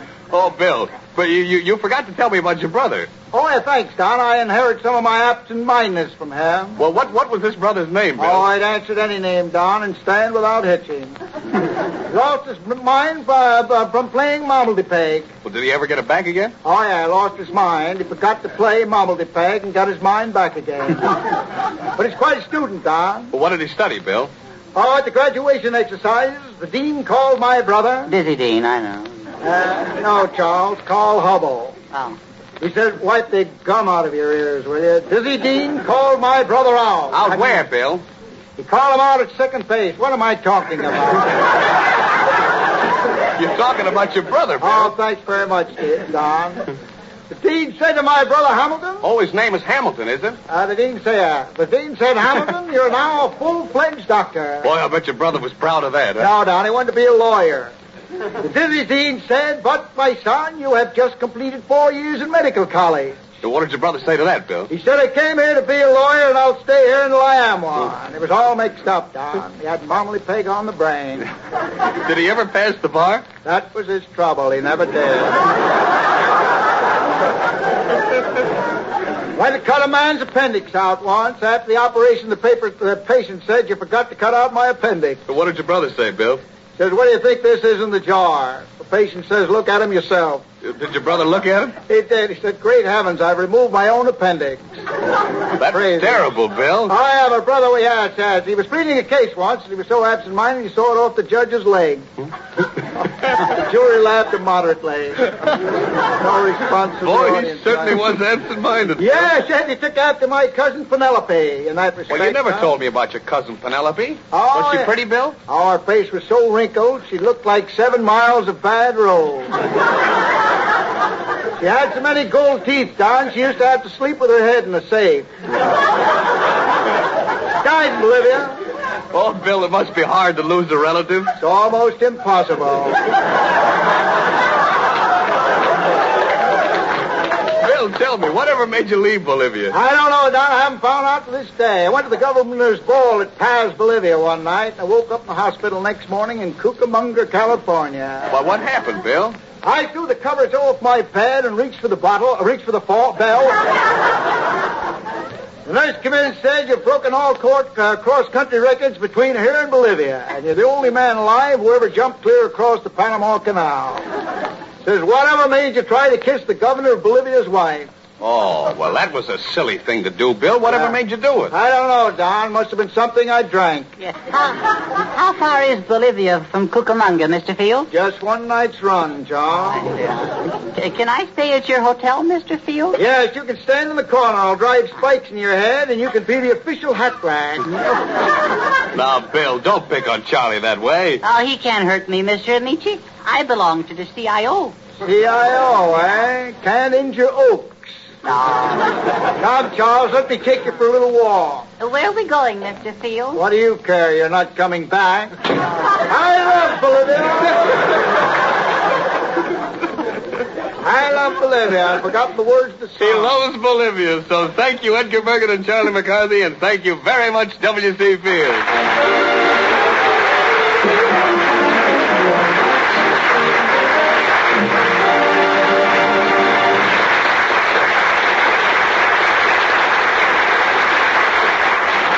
Well, here we are, back again.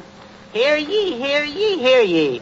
The meeting is called to order. Well, you sound very businesslike, Charlie. I am, and definitely, too. The members of the September Sales Committee will answer the roll call. Don Amici? Present, Sir Charles. Carlton Cadell? Accounted for, Chairman McCarthy. I hate to call this next name, but if I must, I must. W.C. Fields. I couldn't come today, Windwood. If you fix on me again, I'll commit suicide. Ashes to ashes, dust to dust. If the grubs don't get you, then the termites must. Yeah. As chairman in charge of the Chase and Sanborn's big September coffee sale. Falderall and Gadzooks. I am the originator of that, the creator of the big noise. You mean the big nose? I have arranged to have a handsome picture of myself and Mr. Fields appear in the American Weekly next Sunday. My profile on the same page with that Pope head? Yes. Why do you say that, Mr. Fields? I'd like to fill you with whiskey, stuff a cork in your mouth, and let it age in the wood. Well, anyhow, to spread the good news of Chase and Sanborn's big September sale of their swell coffee, remember, September. It's the September-October. Housewives, do not be surprised if any morning now you will find me at your back door selling Chase and Sanborn coffee. Remember, September. Gentlemen, in the spirit of this occasion, it behooves me to call to the attention of every woman who looks for special sales. The big September sale on Chase and Sanborn coffee. This coming week and all the rest of this month, every housewife in the United States and Canada should take advantage of the big September sale on Chase and Sanborn dated coffee. The superb coffee you can be sure is fresh. Remember, this fine blend is guaranteed fresh by a unique dating and delivery system. Every bag is rushed fresh to your grocer with a delivery date plainly marked on it to protect you from staleness. Stale coffee is bad for you. That's why we date our coffee. You can't get headaches, you can't get upset stomach, you can't get nerves from this perfectly fresh dated coffee. Start now to protect yourself and your family from stale, rancid-tasting coffee by drinking dated coffee. With freshness guaranteed by our dating and delivery system, we have been able to do away with all high-priced containers. So you are already saving money on dated coffee in the economical paper bag. And now, during our entire September sale, your grocer is authorized to offer you dated coffee at special reduced prices. Don't miss these extra savings during September. The next time you buy coffee, order a pound of Chase and Sanborn dated coffee. The coffee you know is fresh.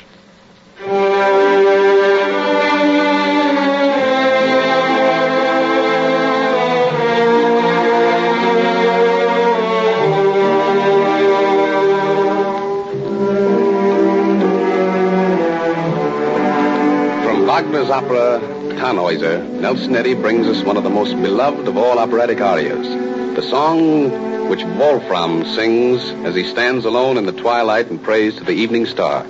Nelson Eddy singing the beautiful song to the evening star.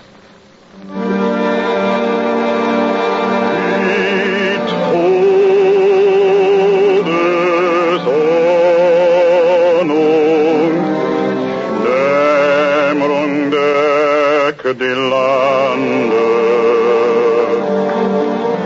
umhüllt das Tal mit schwärzlichem Gewande.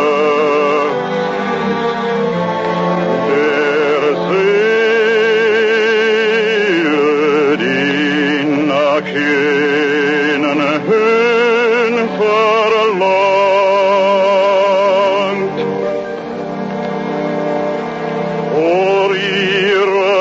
Flug durch Nacht und Grausen bangt.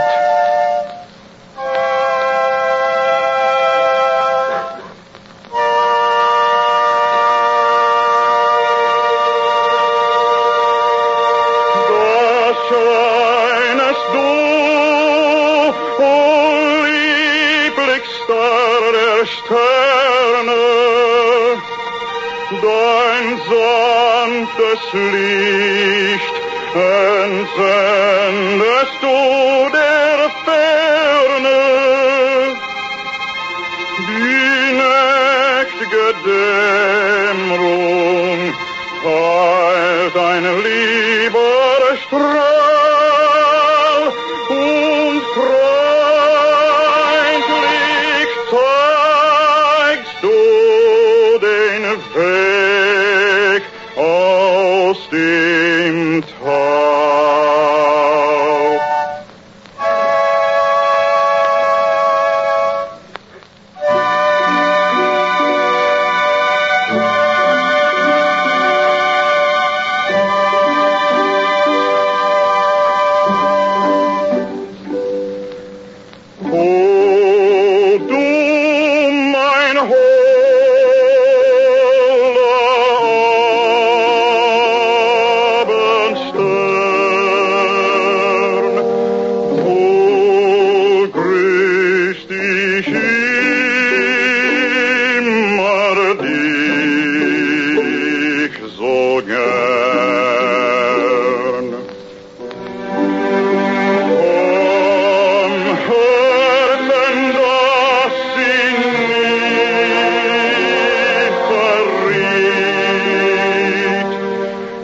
Nelson. Thanks a million. And since all things must come to an end, I'm saying goodbye now for all of us. For our guest, Miss Ida Lupino, and for our regular company, Nelson Eddy, W.C. Fields, Edgar Bergen and Charlie McCarthy, Dorothy L'Amour, and Robert Armbruster. And may I say to all of you who have listened to this broadcast that this hour with you is made possible by your purchases of Chase and Sanborn dated coffee. Such purchases are the finest way of telling us that you enjoy our show. But before we leave you, Robert Armbruster would like to say a musical farewell with his version of the Minuet in G.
Forward to meeting you again when we welcome as our special guest the screen's foremost dramatic star, Miss Betty Davis.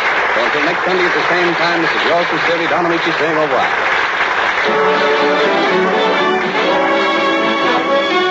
Heard on this program were Whispers in the Dark from Artists and Models and The Big Show from Head Over Heels. This is Carlton Cadell speaking for the makers of Chase and Sanborn Coffee. This is the Red Network of the National Broadcasting Company.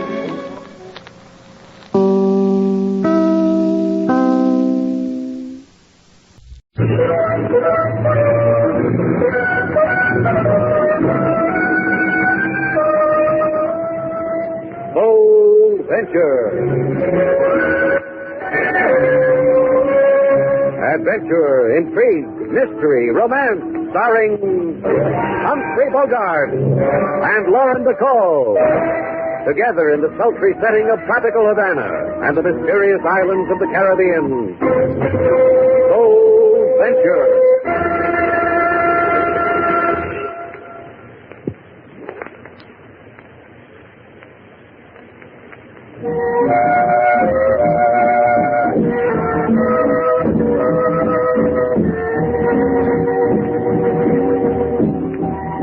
Once again, the magic names of Humphrey Bogart and Lauren Bacall bring you Bold Venture and a tale of mystery and intrigue.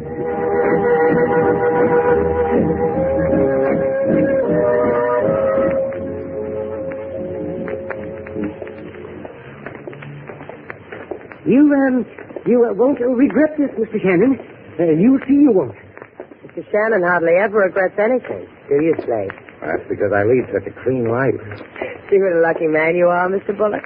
Where else could you have found a 100% fellow like Slate here to take you all the way to Key West in his own boat? I know. Oh, how well I know. Oh, that reminds me. The passage money. Now, you can pay me when I land you at Key West. When you do that, you'll get a bonus. Yes, a nice, plump bonus. Plump, huh? That'll be nice. You're a nice man, Mr. Bullock. Well, thank you. Thank you very much. Here, I got the money right here. I'll peel off any part of it.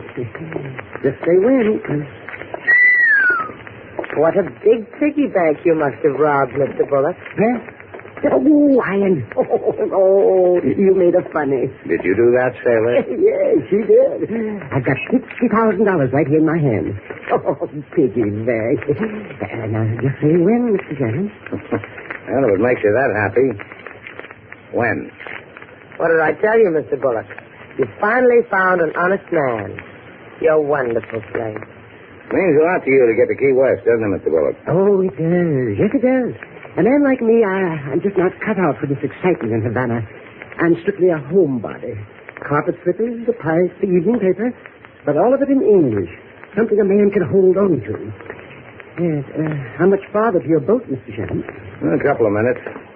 If you're that anxious, you could have taken a plane. One of the crack liners. I told you, I don't like all those people around me. I paid you enough, didn't I? I'm not paying you to ask silly personal questions. You're being paid. Now, easy, Mr. Bullock. Straight doesn't like it when you... Hey, watch it, Taylor. Hey, what's with you guys? You know better than to drive in Havana with your headlights off? You could have... Keep the mouth polite, friend. All we want is to ask a friendly direction. Mr. Shannon, look out. There's a man who... the man who... What do you know? It can still talk. All right, move it, my check. Johnny will be proud, won't he, my check? Yeah, he'll be proud.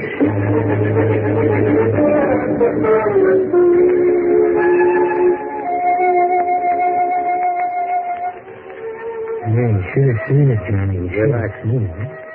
But, Johnny... I said shut up. Turn off the record, Marcy. Yeah. Man doesn't need anything but music like that. Sure, Johnny. Sure, John. Tell me how Bullock died. And 4 slugs in the chest. Can you imagine that, Johnny? A little guy like that and it takes him 4 slugs. Who was driving? Him. Marchek. Him. I was driving, Johnny. I don't know about you, Marchek. I really don't. I said Dolly drives. You were going to handle the gun, remember? Oh, what difference does it make? Sure, Johnny. What difference? I didn't mind. They took 4 slugs. You should have seen them. Marchek. Uh-huh. Next time you do like I say. Next time you'll do it my way, won't you, Marchek? Sure I will. Sure you will. You understand. It's the little things that annoy me. Take Bullock. He annoyed me. A bookkeeper who walks out with $50,000 shakes my face. The money is incidental, Marchek. It's the annoyance of it. Gives me butterflies. That's Johnny. Johnny, when do we... Real soon. And when we get back to the States, it'll be like old times, won't it? Running things from Havana is okay, Johnny, but I like the States. Like old times. When are we getting out of here? Sometime I'll whisper it in your ear gently, Marchek. Sure. There's no chance of a slip-up on Bullock, is there? We were driving without lights. Nobody followed. And that's right. It happened too fast even for the guy and the dame to What guy and dame? The ones that Bullock was talking What to. guy and dame? Bullock came out of the hotel with the guy and the dame. What hotel? Called Shannon's place. Get them. Bring them here. Sure, Johnny. Now turn on the music, Marchek. Uh-huh.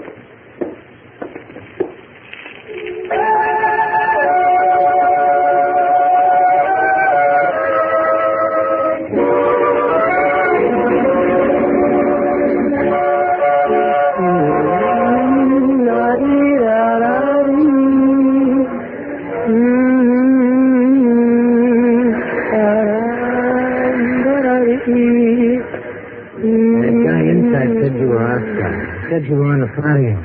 Did he tell you to keep walking? I said you knew where Slate Shannon is. Shannon is doing clever things to his boat. You'll find him down at the dock. Hey, your name's Duval, huh? Who are you? You got in trouble a little while ago, didn't you? You walked with a man and he stopped dead from bullets. Look, don't make me repeat myself. Police, that's it.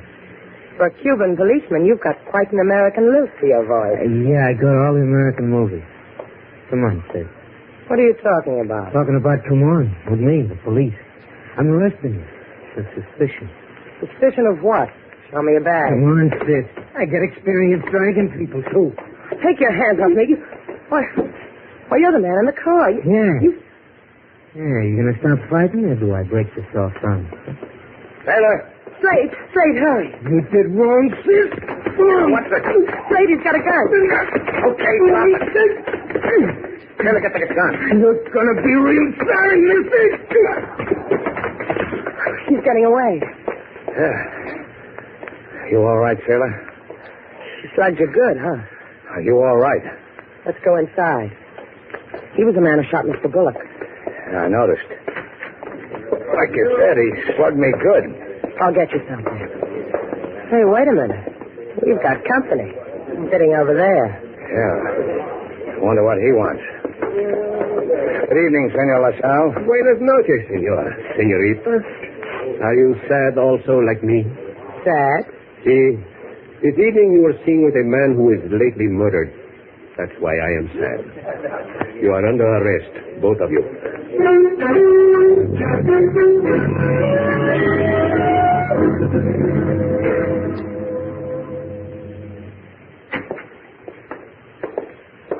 Make yourselves comfortable, senorita.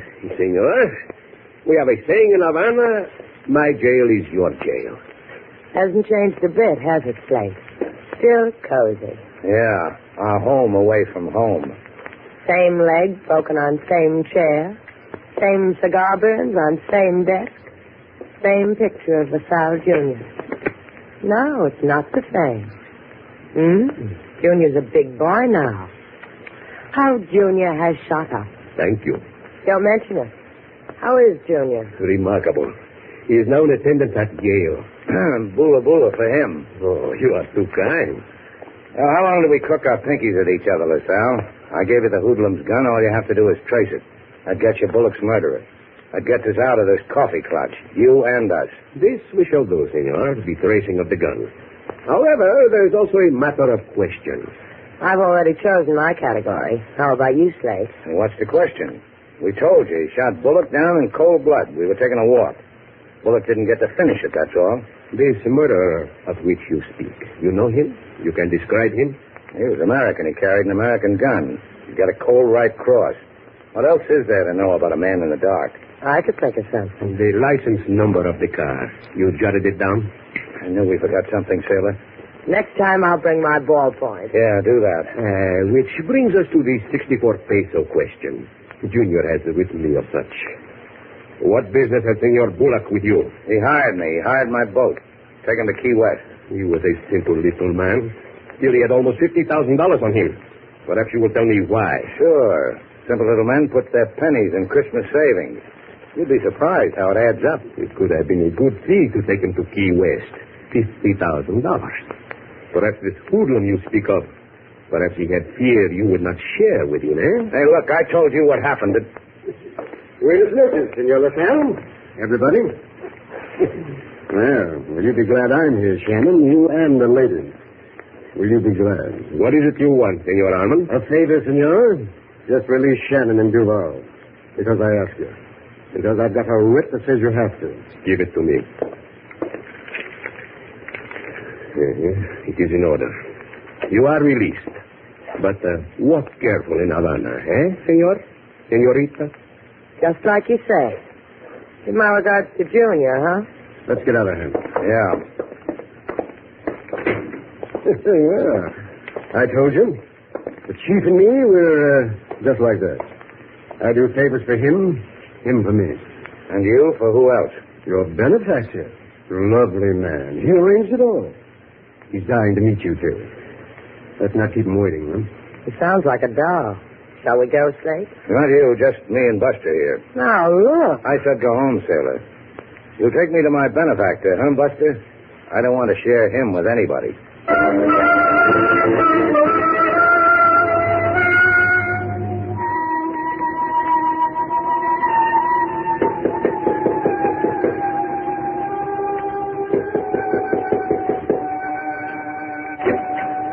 Yeah? I brought Shannon. Oh, here's the lawyer. Hey, Johnny. Yes, who is it? The lawyer with the guy. Tell the lawyer to go home. You heard him. Come on in, Shannon. Right in here. Here he is, Johnny. Hello, Shannon. Are you staring at me because you recognize me? Hey, I've seen you. Your pictures. You're Johnny White. That's right. How many states do you want it in, Johnny? The original 13, and 7 more besides. You like music, Shannon? Sometimes. Try now. Listen. Pretty? Sure, it's pretty. You're going out to it, Shannon.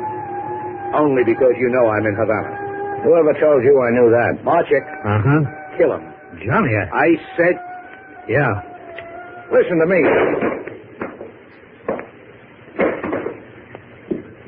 Now throw him away, Marchek.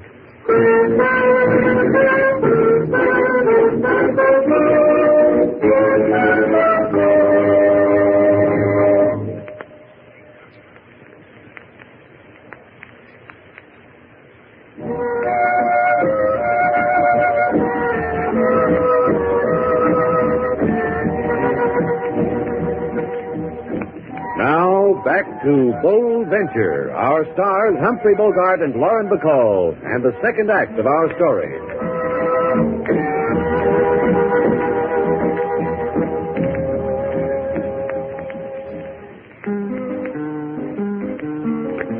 A man, he come to a Shannon's place, have plenty of money and anonymous faith. This man so rich, wants to live in state, but die in gutter, decree his fate. The police, they come and arrest Mr. Slate. Also Lady Sailor, his fair lady is late. Then lawyer, he come with rich riches. Lady Sailor comes home, but Mr. Slate disappears. Now Lady Sailor, she bit her lips. Her eyes are sad. Does it show that much, King Moses? Maybe not to somebody else, but to King Moses, it shows like it was in neon light. Funny, Slate never sees it. Mr. Slate sees, but he does not believe. You are someone he has not known the like of ever before. He do not think himself worthy of you.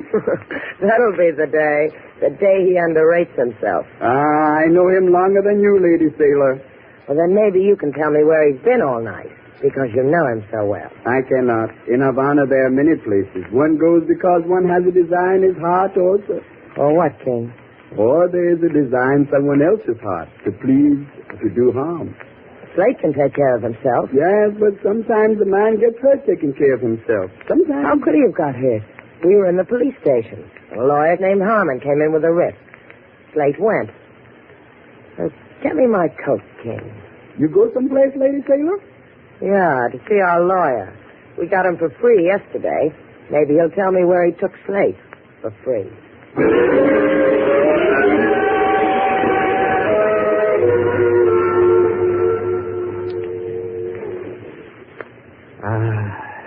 You understand, Miss Duval, it's been so long since a person as lovely as you walked in here. Mostly until you dread unfortunate people with burdens. Mr. Harmon, where did you take Slate Shannon? Really now. Look, Mr. Harmon, I could go away and come back. Only then this office would be cluttered with half the police in Havana. Let me explain something to you, Miss Duval. I am a lawyer. I was hired to get you and Mr. Shannon out of jail. I succeeded quite well, don't you think? Where did you take Slate? Here I was only half successful. I was supposed to deliver both of you. Where? You must realize I'm not going to say where or to whom or why. And may I make a suggestion? What? Should you bring the police here, I would lie. I would lie and say I dropped Slate Shannon in the middle of downtown Havana, in the street. I would lie and you would become a fool. Beautiful, but nonetheless a fool. Goodbye, Miss Duval.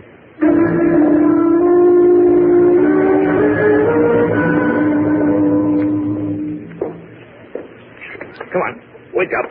Come on, wake up, Shannon. You're over being hurt. Wake up. Hey, I know you. The man told you to kill me. I'm sorry. I had to make it look good. How's your shoulder? You had to do that, huh? You're wrong, Marchek. I'm not over being hurt. Now, there was a doctor here. He took the bullet out. Fixed you up. That sling. Here's some pills. He said you'll live. Did he check with Johnny Rice? Is it okay with Johnny Rice if I live? Johnny thinks you're dead. He wouldn't have it any other way. Oh, then you double-crossed Johnny. Uh-huh. That makes me owe you something. Like my life, minus a pound of shoulder. You don't owe me a thing. Don't kid me, Marchek. You don't do things like that to Johnny Rice. Not for nothing. You don't cross him, bring me here into this hole, get me a doctor, not for nothing. What's your fee? It'll surprise you. Want to bet? Tell me your fee, then I'll go home, because I've got a home.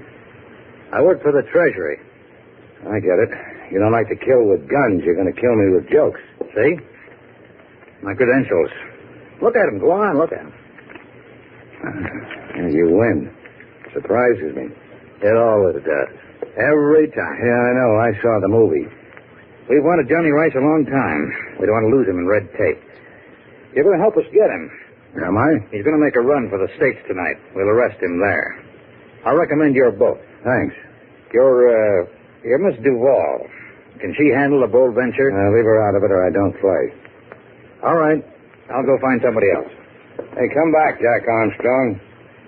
Sailor can handle a boat. Tell her to get it ready. Tell her to be on board about 6 o'clock. Sometime after dark, 3 men will meet her. Me, Dolly, and Johnny Rice. She'll take us to Key West. And you'll take Dolly and Rice all by yourself? You're a bigger hero than appears on the surface, Marchek. Don't pout, Shannon. You're going too. You'll hide below deck with a gun. I'll call out when I need you. Because I need you.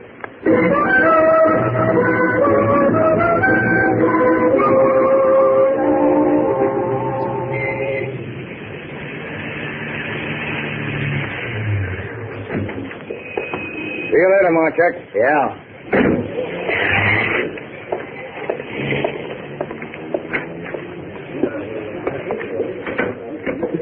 Mr. Slate. Hey, where's Sailor King? What happened to you, Mr. Slate? I'll tell you later. Where is she? In a room. Melting away for you, Mr. Slate.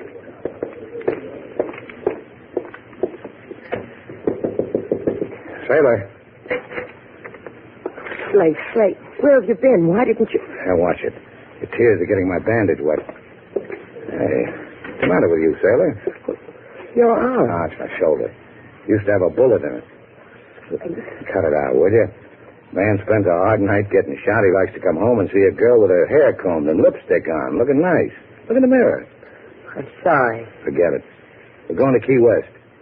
What are you talking about? Your head. We're going to Key West as soon as it gets dark. You'll be on the Bold Venture. 3 men will meet you there. One named Johnny Rice and Marchek and Dolly. I'll be below deck. I'll have a gun.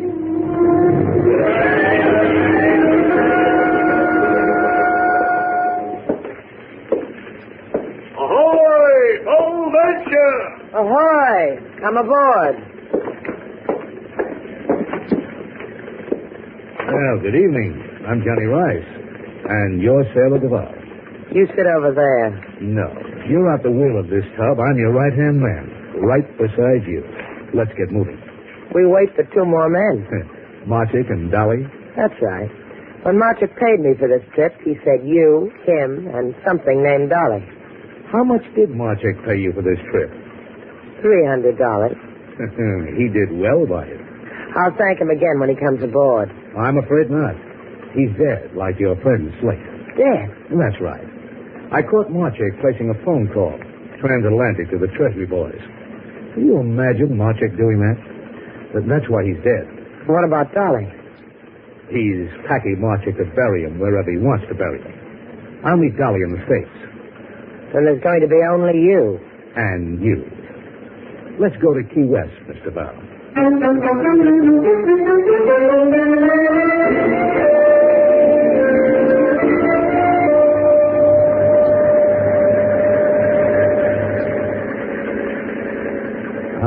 Beautiful night, isn't it? I haven't looked. Do you mind if I get some coffee? Where do you get your coffee? Below in the galley. And who runs the boat while you're doing that? You. Just hold the wheel. Steady as she goes. All right. I've never run a boat before, but go ahead. And bring me some, too. Hurry back. I'm beginning to miss you already.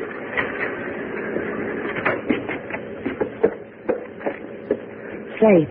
What are you doing here? Where's Marchek? He's dead. They found out who he is and they killed him. You mean you've been up there all alone with Rice and Dolly? No, only Johnny Rice came aboard. He's waiting for some coffee.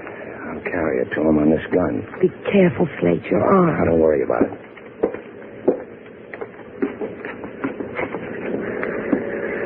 Yeah, you were quick with the coffee, Mr. Val. No coffee, Johnny. We're all out. Huh? Well, what do you know? Marchek didn't kill you. I should have figured that. You enjoy handling a boat, Johnny? Yeah. I'm happy like this. Shoulder's bleeding, huh? Drop the gun. Drop it. Thanks, Shannon. Now I'm going to have to spend the voyage with a gun in my hand, huh, Shannon? Did you hear what I told your boyfriend, Mr. Bell? Slate, you're hurt. I'll take the hurt away from him in a little while. Get on this wheel. I'm sorry, sailor. I lost it. Come on, get on the wheel. You know something? I forgot how to run a boat. If I took the wheel, this boat would go around in circles till we ran out of gas. I can blink an eyelash, Mr. Val, then shoot you dead. Slate can run the boat. It's a big coincidence. I forgot, too. What's on your mind, Slate? Throw my gun overboard, and I'll see you get ashore. Where I want to go? Key West. You got my word for it. All right. That was my gun, Johnny. Now yours. Now I'll take the wheel.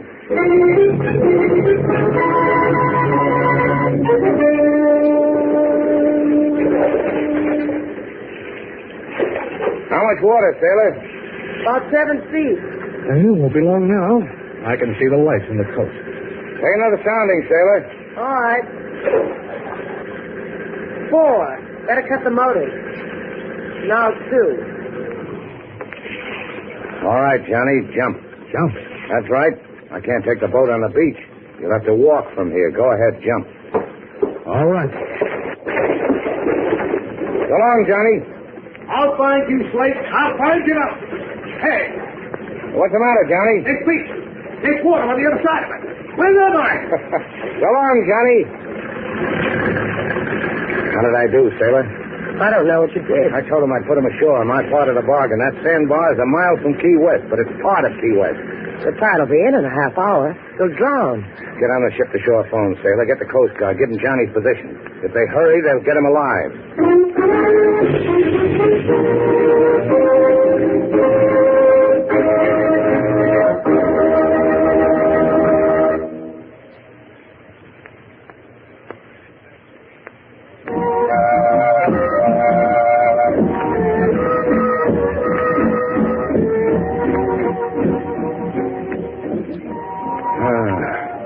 Nurse.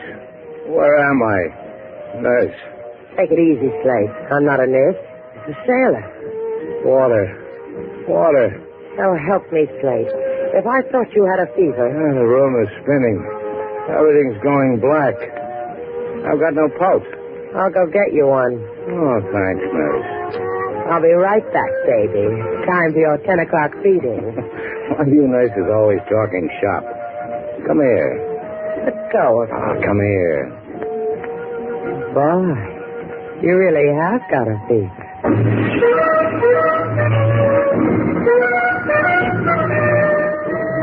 And so our two stars, Humphrey Bogart and Lauren Bacall, have brought to a close our latest bold venture story.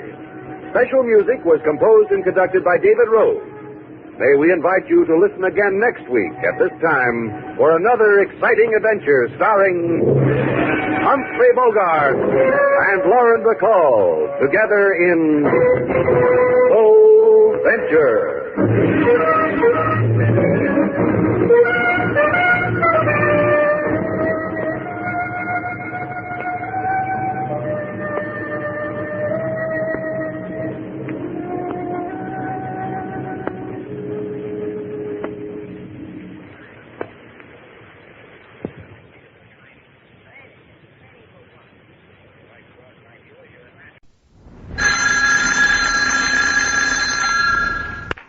Hello. Hello. This you a talking, Master Paul? It's me, all right. What's left of me after that game Saturday? Oh, you poor, brave boy. My knee is knocked out of whack. I can't even stand on it. And my head has been buzzing, and sometimes I hear canaries. And we had no idea them boys from Winfield was going to be so rough. I don't mind rough stuff so long as they stick by the rules, but clipping and slugging... Oh, gosh, Peggy... Everybody in town's calling me a bonehead and a bum. That's 'cause up here in the north, Master Paul, where chivalry has never been understood. Now, if you were back home, where I come from, all hats would be off to you. Oh, I wish I was there then. Any place but here. Thank goodness this is the day I go to the Marines. Are you sure the Marines will have you now that you got a game, Lem? Well, they better. I'll never be able to face the townspeople again. Single-handed, I lost Creston the championship. You did nothing of the sort. Yes, I did. In the Elgin game, I was looking up in the grandstand at you, and Butch threw me a pass and hit me in the back of the head. And that big end from Elgin snagged it and ran for the touchdown that tied the score. My land, haven't you forgotten that yet, Master Paul? I'll never forget that moment as long as I live. My land, it happened almost 3 weeks ago. Now this.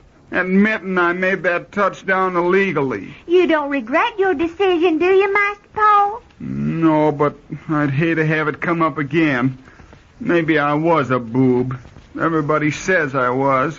Even Uncle Joe, just before he passed out like a light the other night, said everything is fair in love and war and football. Well, that's one time I can't agree with your Uncle Joe any more than I can approve of him always getting liquored up. Well, everybody but you seems to think I was very foolish. Not everybody, Master Paul.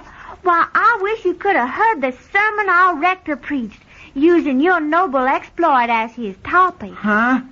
You mean he preached a sermon about me? He most surely did. Well, for gosh sake. Uh-huh. And I brought a paper home from school, and it says right here, Paul Jones, quarterback of the Creston High School team, son of J.P. Jones, prominent Creston banker, made a name for himself for honesty and integrity. Oh, gosh, Paul, like that. That's wonderful advertising for our bank. Speaking of the bank, what has your papa done about financing my papa's wonderful war invention? Oh, you mean that giggle gas? Uh-huh. Well, I tell you, Peggy, Pa says... Say, for gosh sake, Sergeant Mulcahy of the Marines is coming up here. Oh. Did you tell him about me being hurt, Peggy? Oh, dear me, I plumb forgot. Oh, wasn't that stupid of me? It sure was. Oh, gotta go now. Bye. But, Paul... Now, where'd I put that crutch? I don't want Ma landing on the Marines.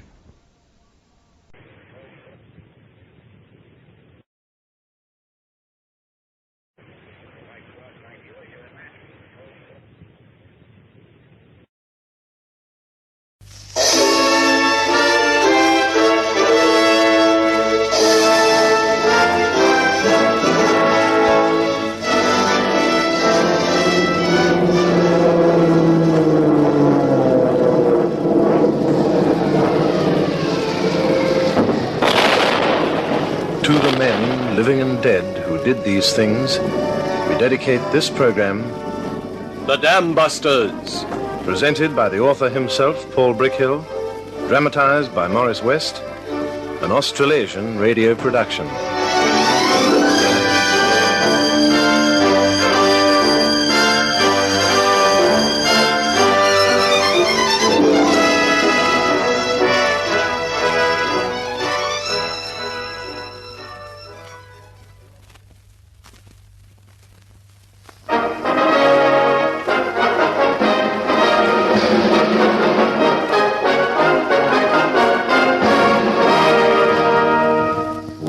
Good evening. This is Paul Brickhill. With a certain grim satisfaction, Barnes Wallace approached his next task. To measure exactly how much high explosive would be required to breach the concrete retaining wall of a dam. He had run into so many blank walls in the previous months that the prospect of blowing onto smithereens gave him boyish pleasure. So, on a grey winter's afternoon, he climbed the Welsh hills to the head of Ryder Lake, where a concrete wall cut off a narrow neck of water from the main body of the lake. On a rope, he lowered the explosive into the water down against the inner base of the wall. Engineers unrolled the insulated cables from a small drum and connected them to the detonator. Then they stood a few moments together, a grey, wind-blown group looking down at the choppy water. We're ready to shoot when you are, sir. Tell me again, how was the charge placed? Hard up against the base of the wall, sir. As near to dead center as I could get it. You checked the detonator connection? Checked and double-checked, Mr. Wallace. Is the charge on the lake bed or above it? Oh, about 3 feet above it, sir. There's a ledge of concrete that drops down into the mud. I thought it better to put it there. That's fine. If it were a bomb, you see, it would strike above the ground level. Well, that's all, I think. Ready, everybody. Watch for debris. Fire on the count of 3. 1, 2, 3.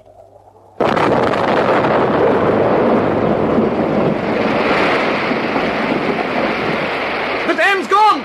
Do you see that? It's gone! We've blown the dam!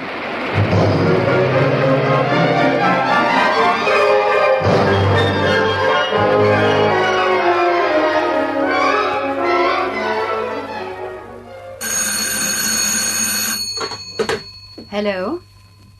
Yes, this is Mrs. Wallace. Oh, yes, my husband's just come in. I'll get him for you. It's for you, dear. Sir Henry Tizard. Oh, good. I was beginning to wonder why I hadn't heard from him. Thank you, dear. Hello, this is Wallace. Oh, Wallace, this is Tizard here. I got your reports. Most interesting. I passed them on to the quarters, I promised. You got the second set? The test on the bomb casing? Yes, I got those too. Excellent work, Wallace. They convince anybody but a congenital idiot. I'm very glad. When do we start work, sir? We don't. I beg your pardon? I said we don't.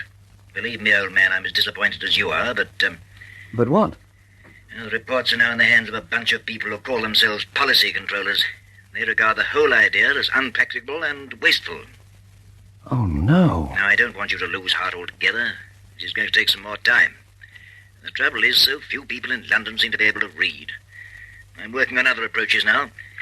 But if only I had something else to show them. But the reports... Now, I've told you, my dear fellow, they can't read. If we had a picture book, perhaps. Pictures? But we've got pictures. Oh, what sort of pictures? Moving pictures. Films. I've got a complete record of every stage of the operation. In the air, on the surface, and under the water. Well, in that case, my dear Wallace, we really can get somewhere. Fast. Pack a bag and your films and get the first train to London. Whom are you going to talk to this time? Bomber Harris. Oh, I don't like the sound of that. They tell me he's the toughest autocrat in the business. I know that. That's why I want you here. If you can't convince Harris, nobody can.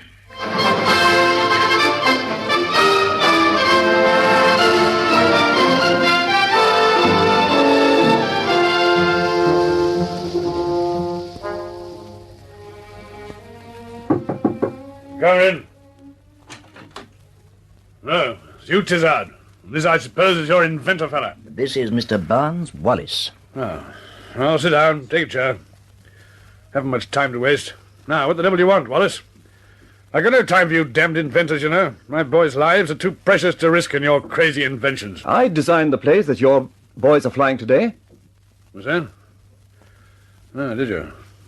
Well, why don't you stick to your last like a good cobbler? Aircraft are made to carry bombs. Bombs are made to do damage.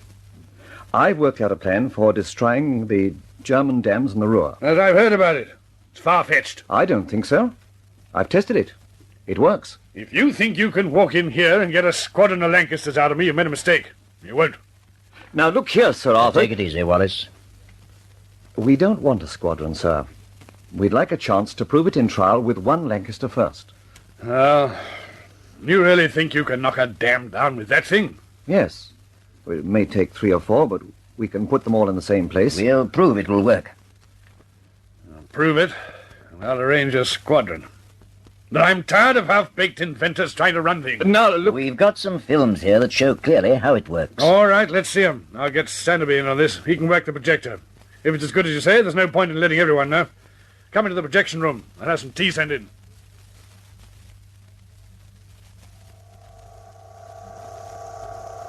This shot was taken inside a glass tank. You see the model bomb plunging under the water and crawling into position at the base of the wall, which is exactly where we need it, to create the maximum damage by transmitted thrust. And that's all, gentlemen. Switch on the lights. Well, Harris, what do you think? Very interesting. If you want any other demonstrations, I'll be... Nothing more for the moment, thanks. I'll think it over. Good day, Tizard. Good day, Wallace. Thanks for coming.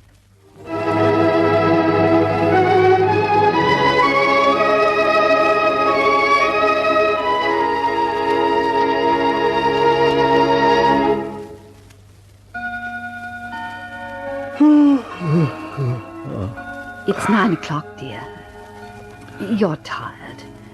Why don't you go to bed early for a change? No, not yet, dear. I'll sit up for a while, I think.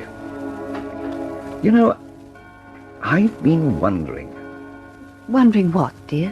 why it is that men of affairs, men of action, great men, some of them, regard the scientist as a sort of addle-pated idiot who can't even tell the time of day. They don't all think that way, my dear.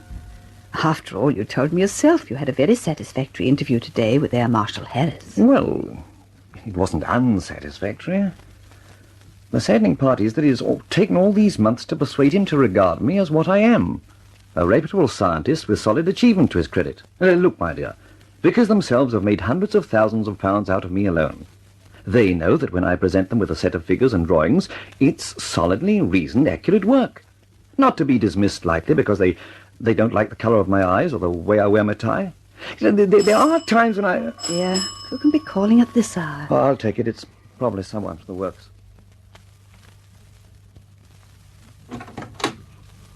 Oh, Sir Charles Craven. This is an unexpected pleasure, sir. Won't you come in? I happen to be passing, Wallace, and as a matter is rather important, I thought I'd take the opportunity of seeing you. Oh, glad you did. You're just in time for a cup of tea. No, Wallace. If you don't mind, I'd like a word in private. In my study, then? Here.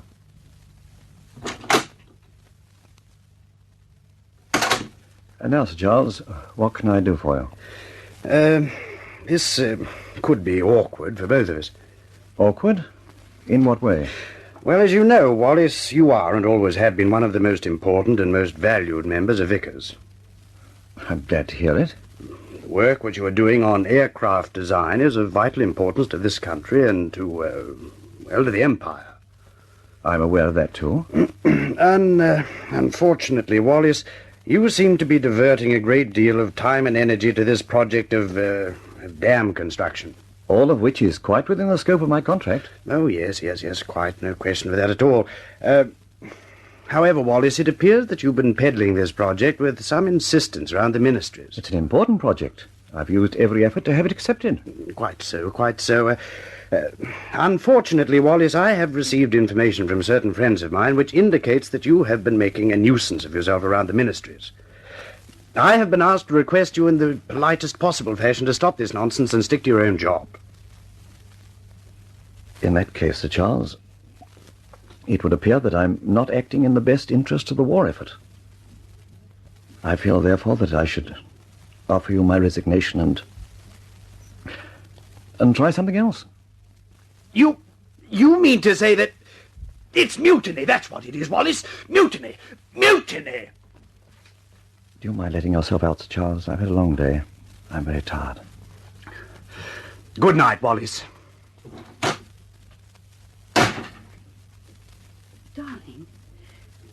Darling, what is it? What was Sir Charles shouting about? I've resigned. Resign? But what for? Why? All your work... Do you mind bringing me a glass of water? I think I'll sit down for a moment. Was it because of the other things you've been doing? That's right. I'm a nuisance at the ministries. Oh, no. I'll get the water. No, it's all right now, my dear. It's foolish to be upset.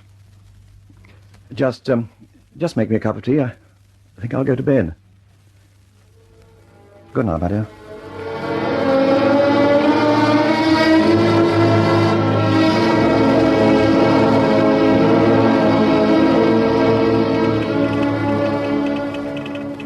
Memorandum from Prime Minister to Chief of Air Staff. I have read with great interest the reports covered by your minute IJX-317 and the conclusions reached by your staff. These conclusions agree substantially with those submitted to me from other quarters. I should like you to attend a meeting at Chequers at 9:30 a.m. on Thursday next for final discussion and decision on this vitally important project. Message ends.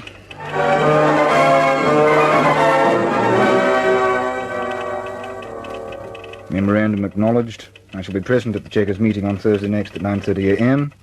Message ends.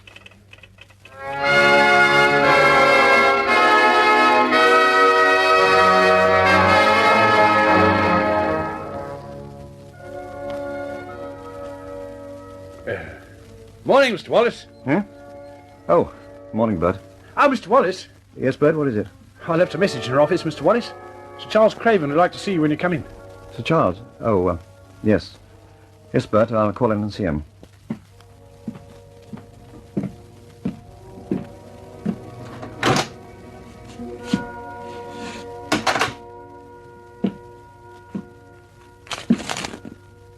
February the 26th. Oh, well. It had to come sometime. Wallace here. Oh, this is Craven. Look, if you're free now, I'd like you to come to my office. Yes, sir. Yes, I'll be right along.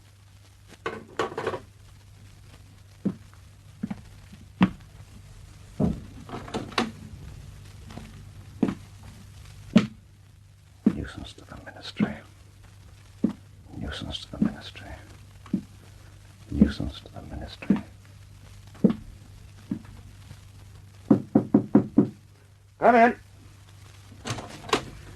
Oh, good morning, Wallace. Please take a chair. Thank you. Wallace, I feel I owe you some sort of an apology.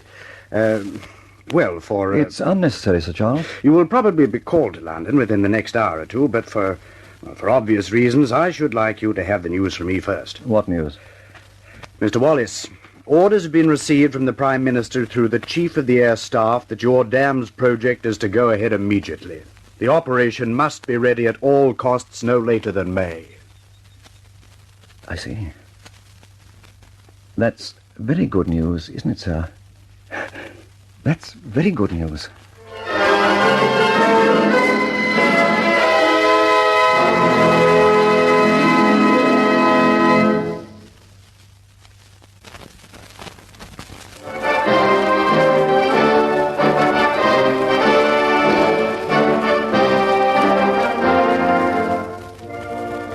The Dam Buster project was approved at last. And for Barnes Wallace, life was work from dawn till midnight. He planned, he drafted, thought, discussed, consulted experts on weather and explosives, on aerodynamics and civil engineering. His job was to design the Dam Buster bomb. Other men had the problem of delivering it on target. So, on March the 15th, Sir Arthur Harris, Chief of Bomber Command, called to his headquarters Air Vice Marshal the Honorable Rafe Cochrane. And that's the project, Cocky. You got to breach the Myrna Dam and a couple of others with the biggest bomb of all time. I know it sounds far-fetched, but I think it has a good chance. Well, sir, I've known Wallace for 25 years. He's a wonderful engineer.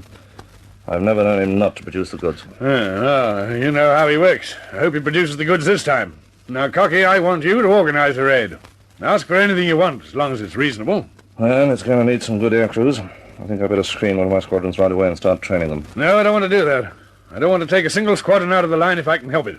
We mustn't interfere with our striking force.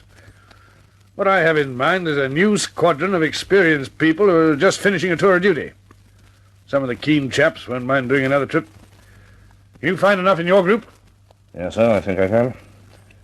Have you got any particular man in mind to command it? Yes, I have.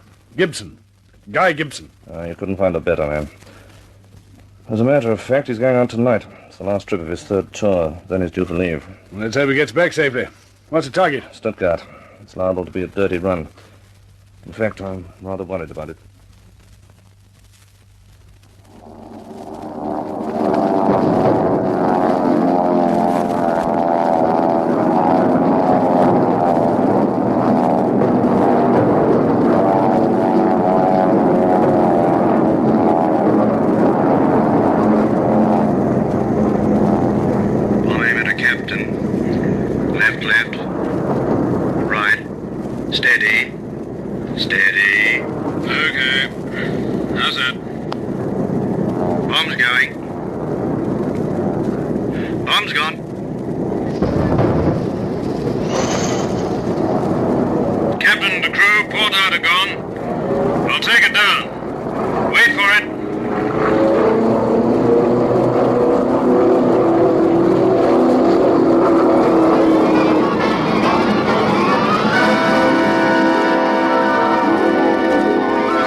Come in.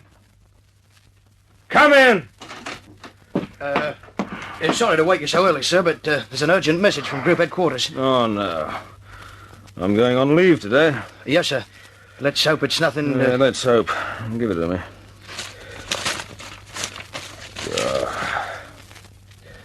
Leave cancelled. Report immediately. Number 5, group headquarters. Wouldn't it? Yes, sir. Wouldn't it?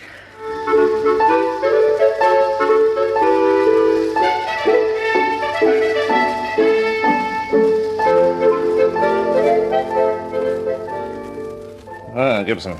Nice to see you. Take a chair. Thank you, sir. First, Gibson, I'd like to congratulate you on the bounty at DSL. Oh, thank you, sir. Would you like to do one more trip? What kind of a trip, sir? An important one. I can't tell you any more about it now, except that you would command the operation. Oh, yes, I think so, sir. Good. That's fine. I want to warn you that this will be no ordinary raid, and it can't be done for at least 2 months. It's not the Turbits, is it, sir? No, it isn't. Oh, thank God for that. Training for this raid is so important that the Commander-in-Chief wants a special squadron formed. I want you to form it. As far as air crews are concerned, you'll want good ones. You'd better pick on yourself. Mm-hmm. I'm telling all the squadrons they'll have to give you all their best crews. They won't like it, but that's too bad. You'll have to move fast, as you haven't got very long, and training is very important. Try to get your aircraft flying in 4 days. Well, what sort of training? What sort of target? Low flying. You've got to be able to low fly at night until it's second nature.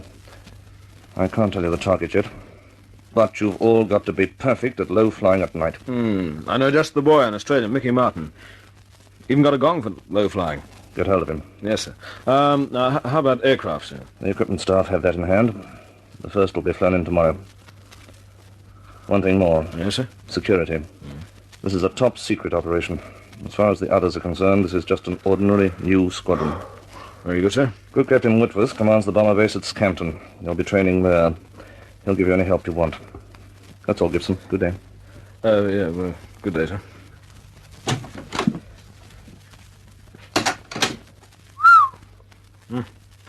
How the hell do you start to organize a squadron?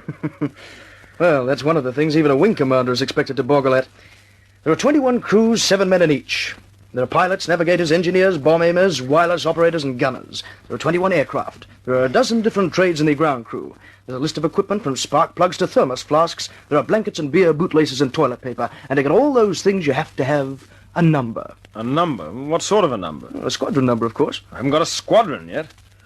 How the hell do I go about getting a number? Oh, some boffin in the Air Ministry. They probably don't work so fast there. What do I do then? You make one up. For the moment, we'll call you Squadron X.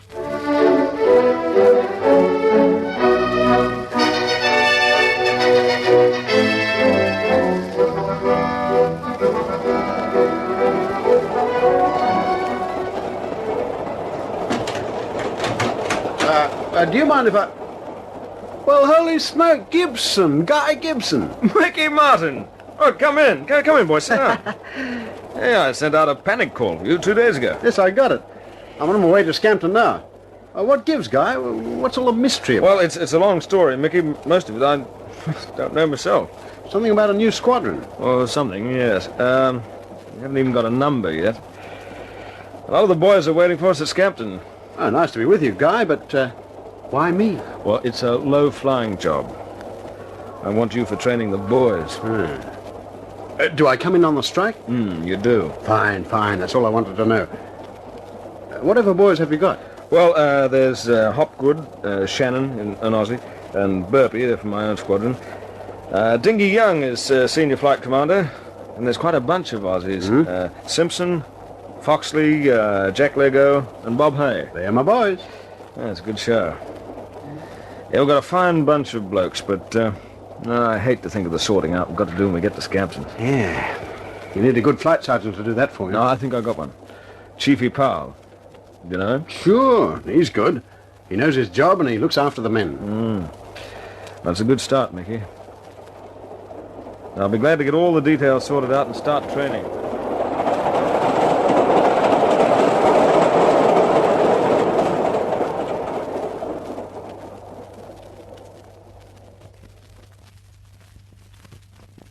Flight Sergeant Powell reporting, sir. Oh, well, stand easy, Flight. What's the news? Well, sir, all air crews are in and settled in quarters. I'll see them at mess tonight. What about ground staff? Oh, still coming in, sir. I'm sorting them out now. They look pretty good to me, but, what is it? A bit of trouble, sir. What sort of trouble? A bunch of charge sheets. One of the SPs has been putting my men in for scruffy uniforms. Anything in it? Nothing, sir. Boys have had to travel a long way. Some of them need new outfits anyway. To hell with the charges. We can't start a squadron that way. Well, that fixes that. Now, tell the equipment officer that I want all my men refitted tomorrow morning. Well, I've already done that, sir, but he says the squadron hasn't got a number and he hasn't got any authority. Oh, does he? Ah. Give me that phone.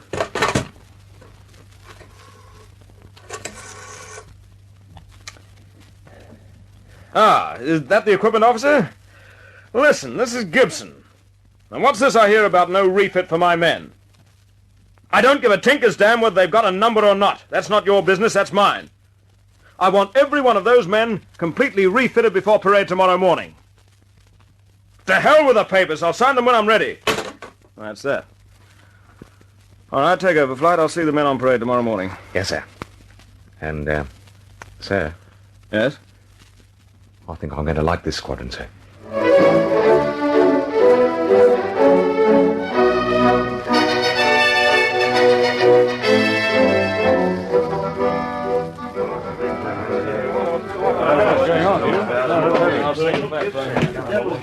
Good evening, gentlemen. Close the door, please. All mess staff and unattached personnel will leave.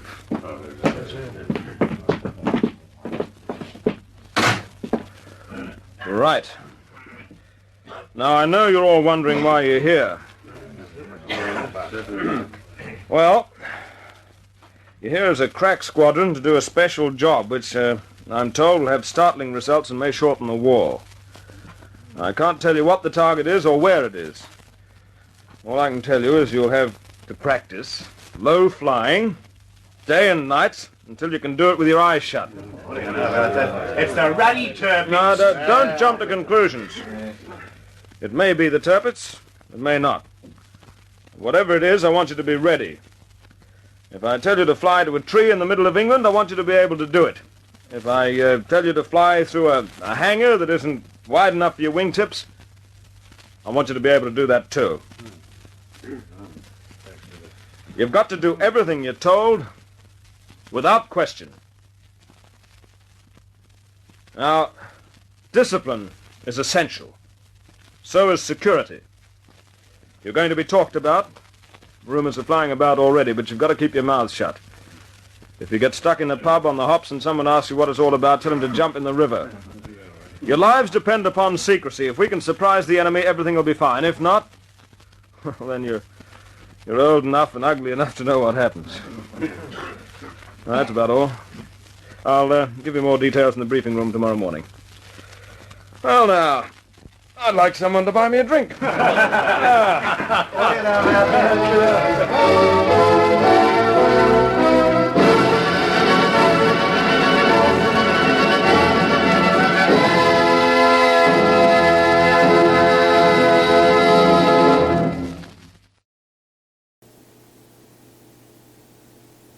Thanks very much for joining us.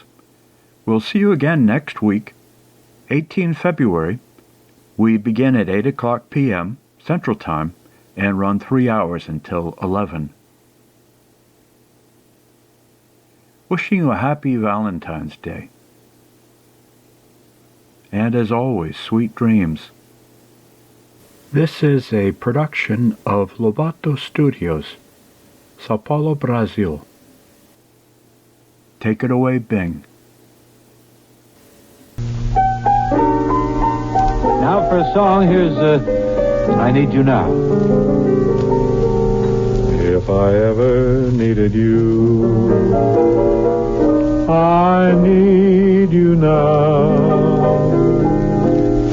I can't remember when I've ever been so blue.